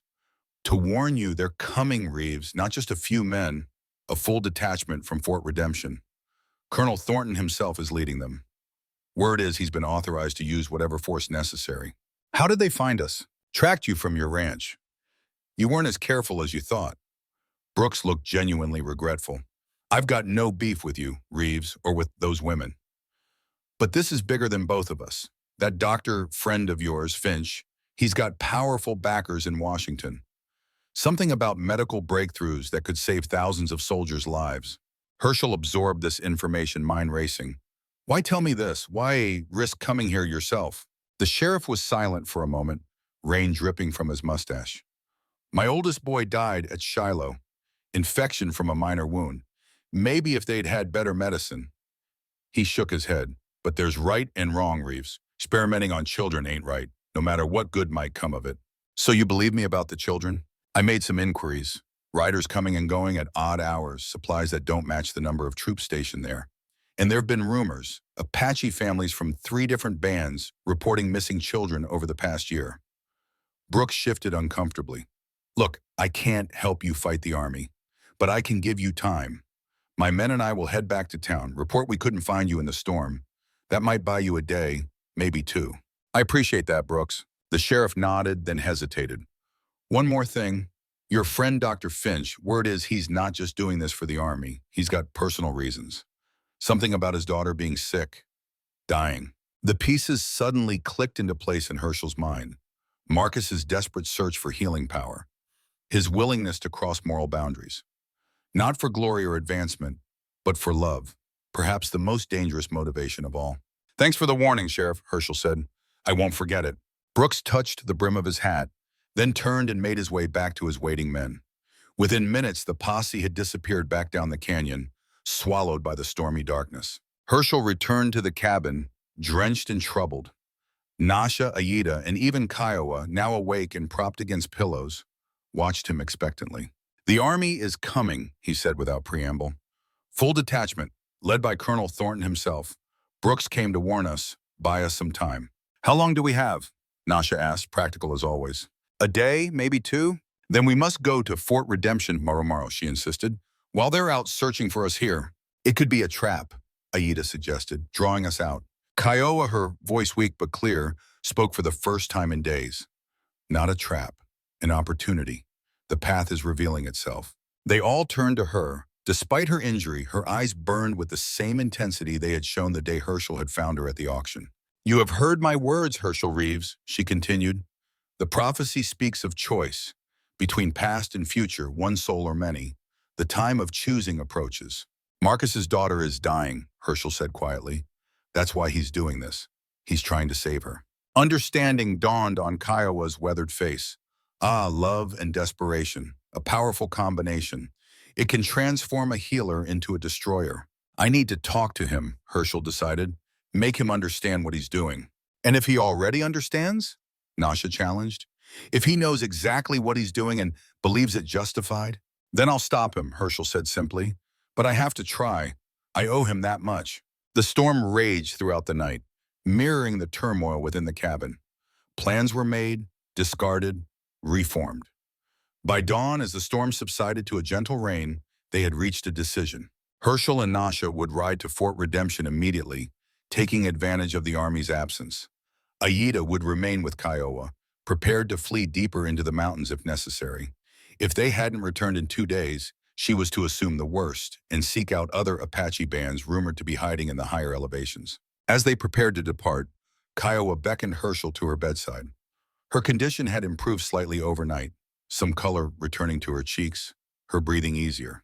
"The sun mark," she said, placing her hand over his chest where the scar lay beneath his shirt. "It connects you to our power more deeply than you know. When the moment comes when you must choose, trust what you feel here." She pressed gently against his heart. "I'm not sure I understand," Herschel admitted. Kiowa smiled faintly. "You will. The desert teaches patience, Herschel Reeves, and you have been an apt pupil." With those cryptic words, she closed her eyes, seemingly exhausted by the brief conversation. Aida shooed him away, resuming her careful tending of the elder. Outside, Nasha had already saddled the horses. The morning was cool and clear after the storm, the desert scrubbed clean, colors more vibrant than usual. "Ready?" she asked as he emerged from the cabin. Herschel checked Aya's weapons one final time. Revolver at his hip, rifle in its saddle scabbard, knife in his boot. Not an arsenal, but enough to cause trouble if needed. "Let's go find your son," he said. They approached Fort Redemption from the south, using a dry creek bed for cover. As Brooks had predicted, the fort seemed largely empty, with only a skeleton crew remaining, presumably the scientists and a minimal guard force. "The main building," Nasha said, pointing to the largest structure. "That's where we saw the child at the window." Herschel nodded, studying the layout. 2 guards at the gate, probably more inside. "We need a distraction." "Or a disguise," Nasha suggested, pointing to a laundry wagon approaching the fort from the main trail. "The same wagon we saw days ago, regular deliveries." The plan formed quickly. They intercepted the wagon a quarter-mile from the fort, surprising the civilian driver, a nervous man named Jenkins, who quickly surrendered when confronted with Herschel's revolver. "Just doing my job," he protested, as they bound and gagged him, hiding him in a culvert with enough slack in the ropes that he could work himself free eventually. "Don't get paid enough to be a hero." Herschel donned the man's coat and hat, while Nasha concealed herself beneath quilts in the wagon bed. The laundry delivery, mostly bedding and towels for the infirmary, provided excellent cover. The guards at the gate barely glanced at the wagon, recognizing the regular delivery. One made a half-hearted effort to inspect the contents, but Herschel distracted him with complaints about the muddy roads after the storm. Once inside, Herschel drove to the rear of the main building, where a kitchen entrance stood propped open. He helped Nasha from her hiding place, and they slipped inside, navigating through storage rooms and a bustling kitchen where harried cooks paid them no attention. They found themselves in a long corridor lined with doors, some open, revealing what appeared to be standard examination rooms. Others closed and marked with numbers rather than names. "This way," Nasha whispered, moving with certainty. "I feel him, upstairs." They located a back stairwell and ascended cautiously, emerging onto a quieter second floor. Here, the atmosphere changed noticeably, less like a military facility and more like a hospital ward. The air smelled of carbolic acid and something else, something medicinal but unfamiliar. Nasha stopped before a door marked 7, her hand hovering over the wood. "Here," she whispered, her voice thick with emotion. "Talon is here." The door was locked. Herschel drew his knife, working it into the gap between door and frame, manipulating the simple latch mechanism until it gave way with a soft click. The room beyond was small and spare. A single bed, a chair, a small table, and a narrow window that offered a view of the fort's central yard. On the bed lay a boy of about 12, thin and pale, his black hair cut short in military fashion. His eyes were closed, his breathing shallow, and his arms bore the marks of repeated injections. "Talon!" Nasha breathed, rushing to his side. The boy's eyes fluttered open, confusion giving way to recognition and then joy. "Mother," he whispered, his voice cracked and dry. Nasha gathered him into her arms, tears streaming down her face. Herschel turned away, giving them a moment of privacy while keeping watch at the door. The reunion was brief but intense, Nasha speaking rapidly in their native language, Talon responding weakly but with growing animation. After a few moments, she helped him to sit up, supporting his frail body. "He is weak," she told Herschel. "They take blood, bone marrow, other things. Many times, many children here, all suffering the same." "Can he walk?" Talon answered for himself in halting but clear English. "I can walk. Must help others too." Herschel admired the boy's courage but worried about the practicality. How many others? 11 children, Talon said. 2 very sick, cannot walk. Nasha and Herschel exchanged glances, the same calculation running through both their minds. They couldn't leave the children, but extracting all of them would be nearly impossible without detection. First, we need to find Marcus, Herschel decided. Maybe there's still a way to resolve this without bloodshed. Talon pointed down the hall. Dr. Finch? Office at end with his daughter Lily. Following the boys' directions, they moved carefully down the corridor, Nasha supporting Talon while Herschel led the way, revolver now drawn and ready. The hallway was eerily quiet. No guards, no orderlies, no other patients visible. The door to Marcus's office stood slightly ajar. Herschel motioned for Nasha and Talon to stay back, then approached silently, listening. What? Running out of time, Marcus's voice came through the gap, tense and exhausted. The last extraction showed promising results, but the integration fails within hours. We're missing something fundamental about how the power transfers. Perhaps because it cannot be taken, only given, a woman's voice responded, calm, professional, but with a note of concern. Dr. Finch, we must consider the ethics, Marcus interrupted sharply. My daughter is dying, Dr. Chen. Look at her. Another week, perhaps 2. You speak to me of ethics while Lily wastes away? I understand your desperation, Dr. Chen replied evenly. But these children are providing data that could save countless lives, including Lily's. Marcus finished.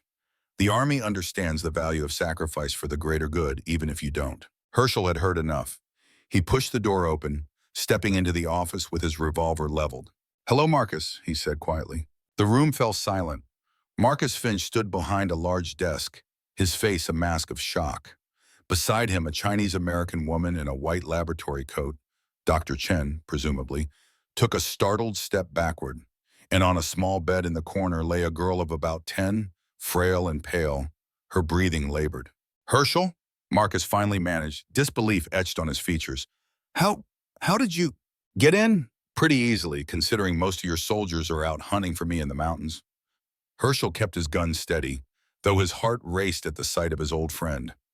Marcus had aged far more than 7 years should account for, his hair more gray than brown, deep lines carved around his mouth and eyes, the slight stoop of a man carrying a heavy burden. You shouldn't be here, Marcus said, recovering some composure. This is a restricted military facility. And those are kidnapped Apache children you're experimenting on, Herschel countered. Children like Talon. He stepped aside, allowing Nasha and Talon to enter the office. Marcus's eyes widened at the sight of them, his gaze lingering on Talon's weakened state. Subject 7, he murmured. You don't understand what you're interfering with, Herschel. The potential benefits. I understand enough, Herschel interrupted. You're hurting children, Marcus, taking them from their families, draining them of their life force. To save lives, to save Lily. Marcus gestured desperately toward the small bed. My daughter is dying of the same wasting disease that took her mother 3 years ago. The Apache healing power could save her, save thousands like her. At what cost? Nasha demanded, her voice tight with anger. The lives of our children? Their suffering? This boy is my son, not your subject 7. Marcus had the grace to look ashamed, if only briefly. I regret the necessity, the methods, but you don't understand the potential. The ability to transfer life energy from one person to another, it could revolutionize medicine. No more death from battlefield wounds, from disease, from... It doesn't work that way, Herschel said, recalling Kiowa's words. The power can't be taken, only given freely. It's sacrifice, not a resource to be harvested. A flicker of doubt crossed Marcus's face. How would you know? In answer, Herschel unbuttoned his shirt enough to reveal the sun-shaped scar on his chest.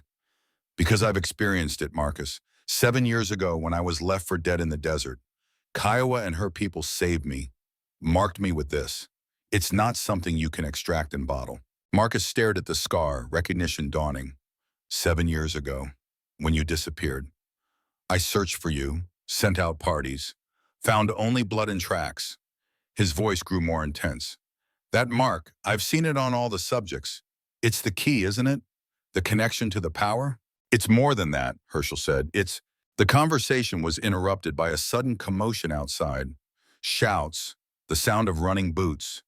the unmistakable jingle of cavalry equipment. Dr. Chen moved to the window. "Colonel Thornton has returned," she announced, with his men. "You've run out of time, Herschel," Marcus said, a note of regret in his voice. "Thornton won't negotiate, won't listen. He sees the Apache only as test subjects, means to an end. Take the boy and go, while you still can. For our friendship's sake, I'll delay them." "And the other children?" Nasha demanded. "There's no way to free them all now," Marcus said. "Thornton has brought at least 30 men." Herschel made a swift decision.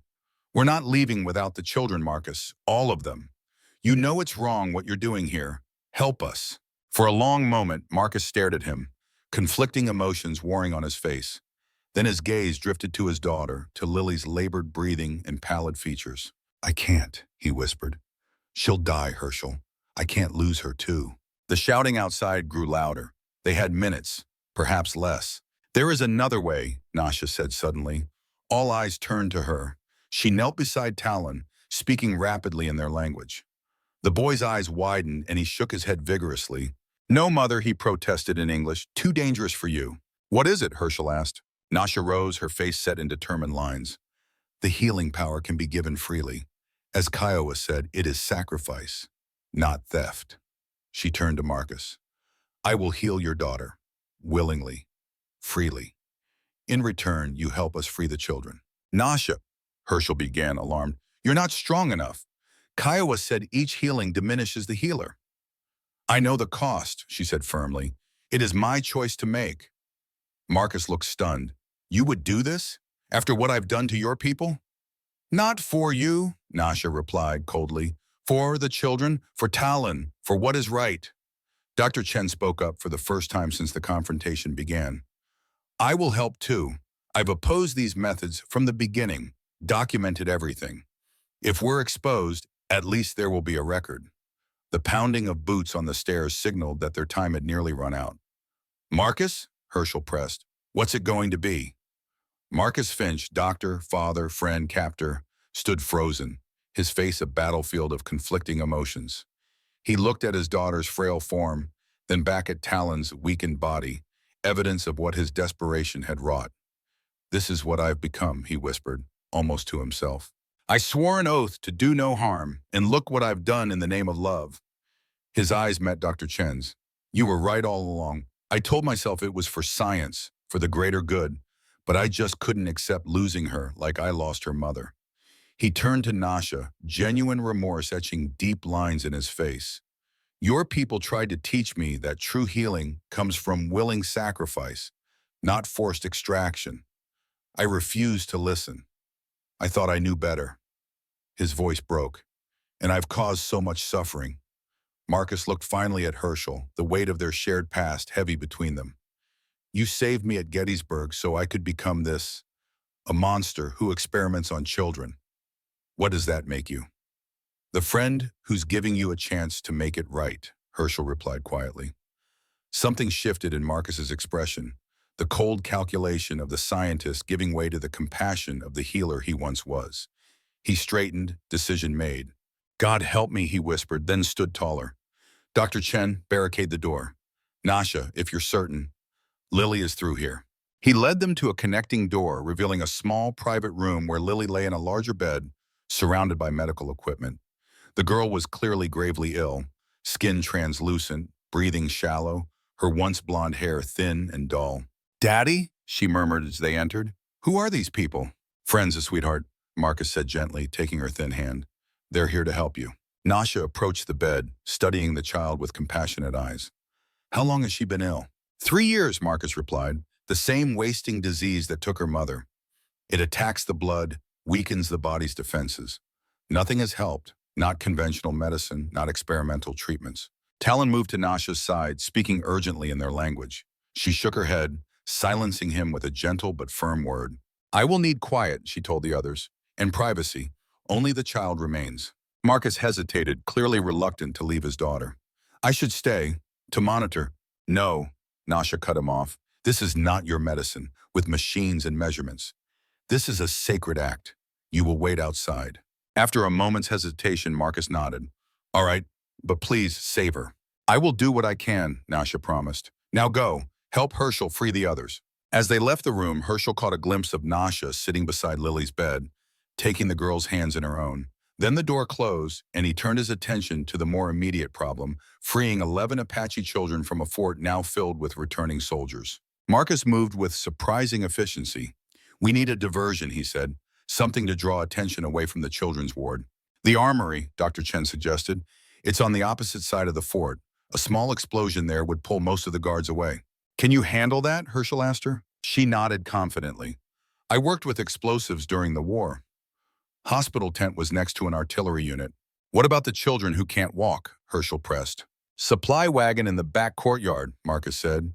"Used to bring in medical equipment. It has a false bottom, originally designed to transport sensitive materials. Big enough for 2 children and an adult driver." "And Thornton?" Marcus's expression darkened.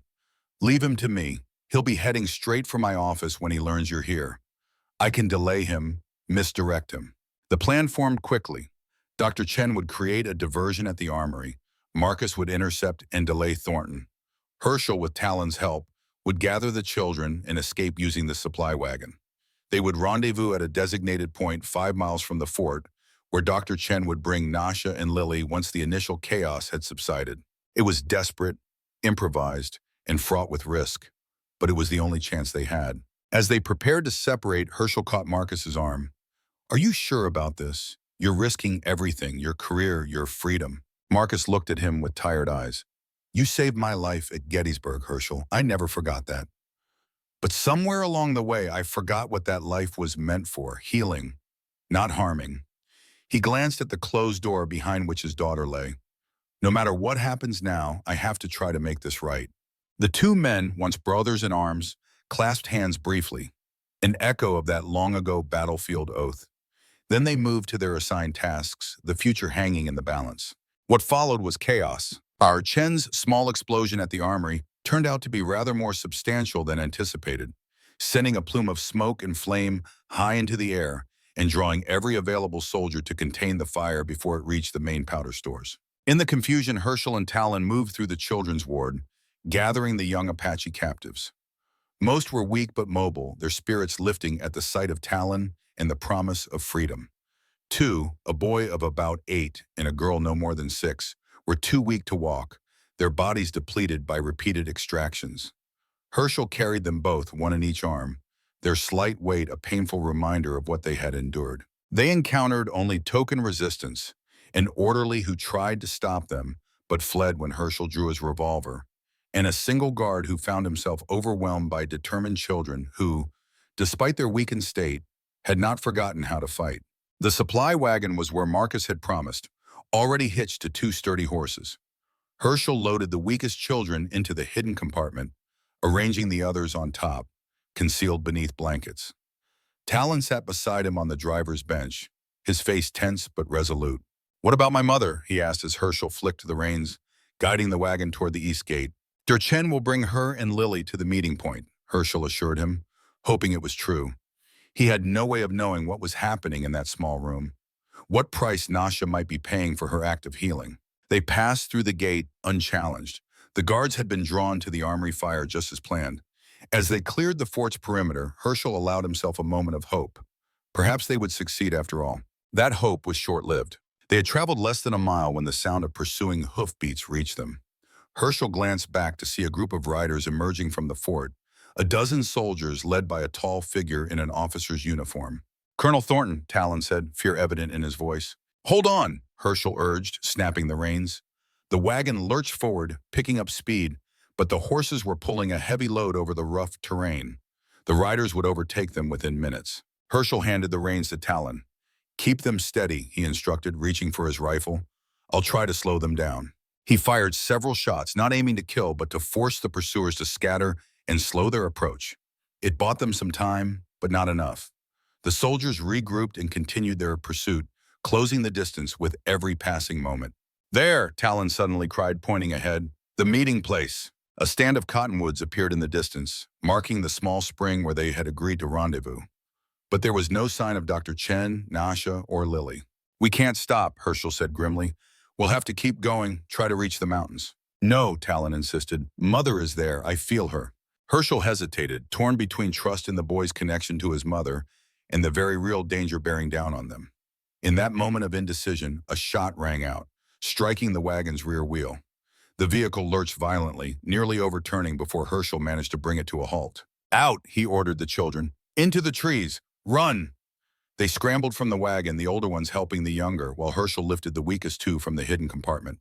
Talon led them toward the cottonwoods, moving with more strength and purpose than Herschel would have thought possible given his condition. Herschel took position behind the damaged wagon, rifle ready. The pursuers were less than 200 yards away now, spreading out to surround the cottonwood grove. "Surrender, Reeves," Colonel Thornton's voice carried across the distance. "You're outnumbered and outgunned. Return the subjects and you might live through this." "They're children, not subjects," Herschel shouted back. "Let them go. Those children are the property of the United States Army. Their sacrifice will save thousands of American lives." Thornton signaled to his men, who began to advance cautiously. Herschel fired again, forcing them to take cover. But he had only a few rounds left, and his position was exposed. It was only a matter of time. A bullet splintered the wood inches from his head.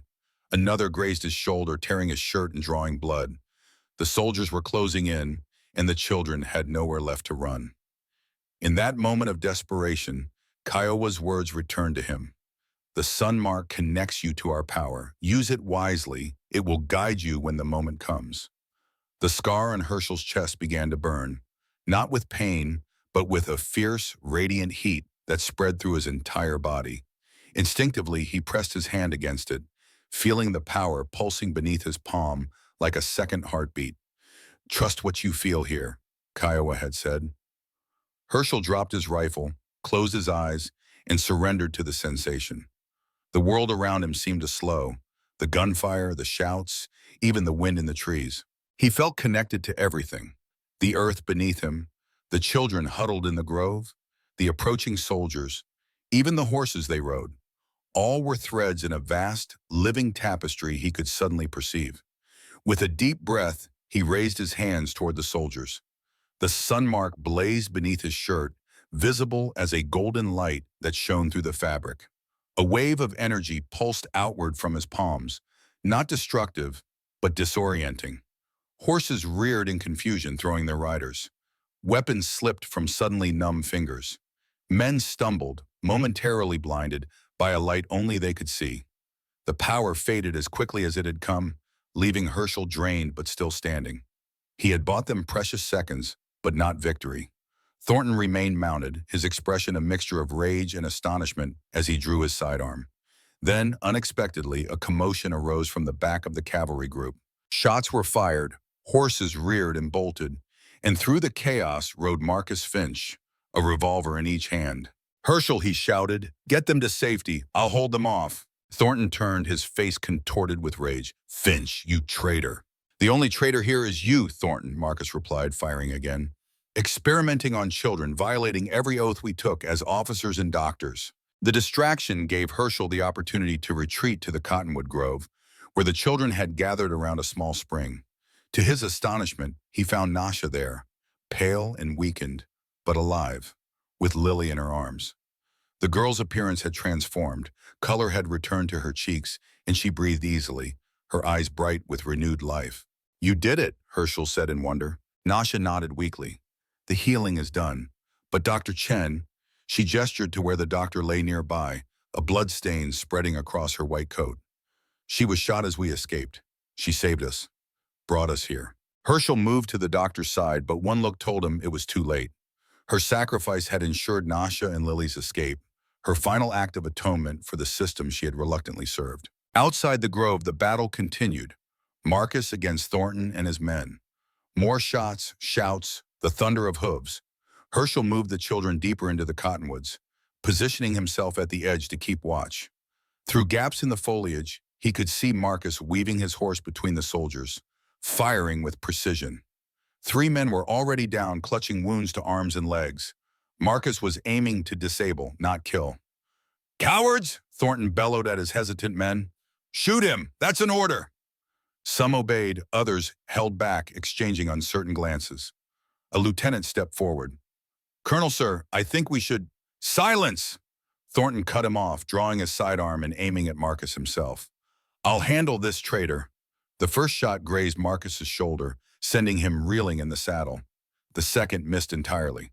Before Thornton could fire a third, Marcus regained his balance and charged directly toward the colonel, bullets whizzing past him. Thornton's face contorted with rage and fear. He fired frantically, emptying his revolver as Marcus closed the distance between them. Then Marcus was upon him.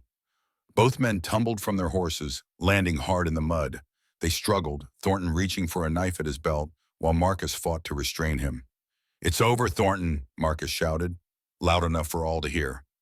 "Dr. Chen sent copies of all your records to Washington before she died. The experiments, the kidnappings, all of it." "You fool," Thornton spat. "This was sanctioned at the highest levels. The Apache healing power could have changed medicine forever." "At what cost?" Marcus shot back. "The lives of innocent children? Their suffering? There are lines we don't cross, not even for progress." The soldiers had formed a circle around the struggling men, watching in silence. Thornton managed to free his knife, slashing wildly. The blade caught Marcus across the chest, opening a long but shallow cut. "Stand down, Colonel," the lieutenant called, stepping forward with several other soldiers. "This has gone too far." "Mutiny," Thornton snarled, turning his rage on his own men. "I'll have you all court-martialed." In that moment of distraction, Marcus landed a powerful blow to Thornton's jaw. The colonel staggered backward, then suddenly lunged forward, knife aimed at Marcus's heart. A single gunshot rang out, not from Marcus, but from the lieutenant's revolver. Thornton froze, shock registering on his face as he looked down at the spreading crimson stain on his uniform. He collapsed to his knees, then fell face forward into the mud. A heavy silence descended. Marcus looked up at the circle of soldiers, breathing hard, blood seeping through his torn shirt. "Anyone else want to continue this madness?" he asked, his voice ragged but determined. One by one, the soldiers lowered their weapons. The lieutenant stepped forward. "No, sir," he said quietly. "Many of us. We've been uncomfortable with this operation from the beginning. Dr. Chen spoke to some of us, showed us evidence. We didn't know what to do." Marcus nodded, understanding the difficult position they'd been in. "Help me gather the wounded," he ordered, rising unsteadily to his feet, "and someone find me a fresh horse." As the soldiers moved to obey, Marcus looked toward the cottonwood grove, knowing Herschel was watching. In that moment, across the distance, the two old friends shared a silent understanding. The oath they had made at Gettysburg had been honored. They had saved each other once again, though in ways neither could have imagined. Back in the cottonwoods, Herschel watched the scene unfold with a mixture of pride and sorrow. The cost had been high, but something had been set right. He turned to the children and Nasha. "We're safe for now," he said, "but we should be ready to move." Minutes later, they heard the approach of a single horse. Herschel raised his rifle, stepping forward to meet whatever came. It was Marcus, his coat torn and bloodied, his face streaked with soot and gunpowder. He rode alone, his expression a mixture of exhaustion and grim satisfaction. "It's over," he said simply. "Thornton is dead. His men have either fled or surrendered." "I saw," Herschel said, lowering his rifle. "You took quite a risk out there." Marcus dismounted stiffly, wincing at the pain from his fresh wounds. It was time to make a choice. The right choice, finally. He moved past Herschel to where Nasha sat with Lily, kneeling before them with tears in his eyes. "You saved her," he whispered, "even after what I did to your people." Nasha regarded him with tired eyes. "Not for you, for her. No child should suffer for the sins of their father." Marcus bowed his head. "I can never repay this debt, but I swear to you, I will spend the rest of my life trying to make amends." Twilight descended, bathing the wilderness in amber and garnet light that spilled across their solemn gathering as they tended wounds, honored Dr. Chen's sacrifice, and readied themselves for the mountain passage ahead. The children, despite their ordeal, showed remarkable resilience, gathering around Talon and Nasha, singing soft songs of thanks to the spirits that had brought their liberation. The two veterans maintained their distance from the gathering, observing the aftermath with expressions that balanced between awe at what had been salvaged and the crushing weight of all that had been sacrificed to reach this moment. "What happens now?" Herschel asked.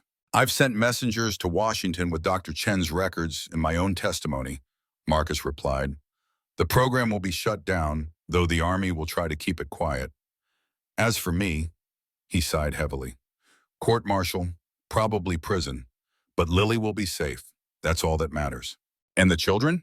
They should return to their people if possible, rebuild their strength, their lives. Marcus looked at his old friend. You'll help them, won't you, Herschel? See them home safely? Herschel nodded, thinking of Kiowa waiting in the mountains, of the prophecy that had bound their fates together. Yes, it's my path now. As the first stars appeared in the darkening sky, Nasha approached them, Lily walking beside her, a miracle made flesh through sacrifice and love. It's time to go, she said simply. Together they gathered the children and set out toward the Dragoon Mountains, where Kiowa and Aida waited.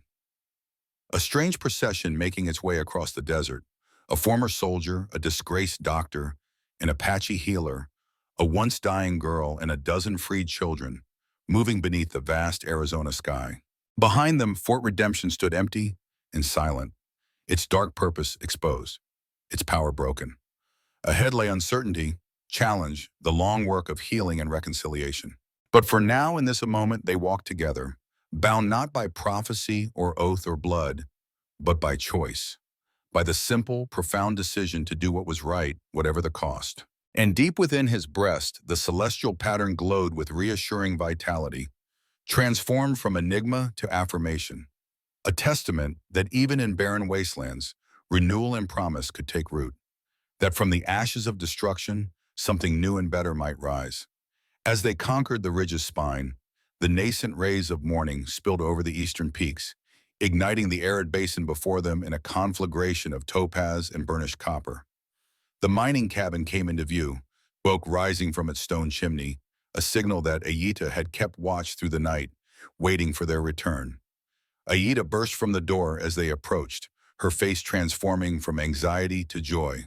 She rushed toward them, embracing Nasha and then falling to her knees before Talon, touching his face in disbelief. You found him, she whispered. You brought them all home. Inside the cabin, Kiowa sat propped against pillows near the hearth, her copper face lined with pain, but her eyes bright and alert. The knife wound had begun to heal, the color returning to her weathered features. She scanned their faces as they entered, counting, assessing, understanding without words what had transpired. When Talon stepped forward, Kiowa's composure broke. Tears streamed down her face as she opened her arms to the boy who symbolized the future of their tribe. The circle completes, she said, her voice stronger than they had expected. What was taken is returned. Her gaze shifted to Nasha, seeing immediately the price she had paid. The golden glow that had always lived beneath her skin had dimmed, not extinguished, but fundamentally altered by her sacrifice. You gave your healing, Kiowa stated, not a question, but a recognition. Nasha nodded, her hand resting protectively on Lily's shoulder. For her, for all of them. Kiowa studied Marcus's daughter with eyes that had witnessed generations of pain and healing. Then, unexpectedly, she smiled and beckoned the girl closer. Come, child of two worlds, she said. Let me see the gift you carry now. Lily approached cautiously, still weak but transformed from the dying girl they had found at Fort Redemption. Kiowa took the girl's small hands in her own. The power does not truly leave us, she told Nasha, her eyes still on Lily. It transforms. What you gave freely lives on in her and through her, returns to our people in ways we cannot yet see. She looked up at Herschel. This too was part of the prophecy, the sharing of power beyond the boundaries of blood and tribe. Marcus stood apart, watching this exchange with a mixture of wonder and regret. Herschel moved to his side, two old soldiers witnessing a healing deeper than any physical wound. What will you do now? Herschel asked quietly. Face what comes, Marcus replied. But first, help these children find their families. He looked around at the gathered Apache children. It's the least I can do. That evening, as stars emerged in the vast desert sky, they gathered around a fire outside the cabin. The children sang songs of their people, their voices growing stronger with each note. Talon sat beside his mother, their shoulders touching, reunited at last. Aida moved among the younger children, offering comfort and stories. And Kiowa watched it all, the elder whose wisdom had guided them through darkness to this moment of fragile peace. Herschel stood at the edge of the firelight, the sun mark on his chest warm and pulsing in rhythm with the flames. The prophecy had been fulfilled, yet he sensed this was not an ending, but a beginning. The desert had demanded payment, and they had all paid in different ways, with blood, with power, with innocence. But what they had gained in return was immeasurable. He looked up at the endless stars, feeling for the first time in years that his path had meaning. No longer the solitary rancher, no longer the haunted soldier. He had found his purpose in this unlikely family, in this ancient struggle between darkness and light. Behind them, Fort Redemption stood empty and silent, its dark purpose exposed, its power broken. Ahead lay uncertainty, challenge, the long work of healing and reconciliation. But for now, in this moment, they were together, bound not by prophecy or oath or blood, but by choice, by the simple, profound decision to do what was right, whatever the cost. And in the desert night, beneath the vast Arizona sky, they found their way home, to the land of the sun, where healing waited and second chances began.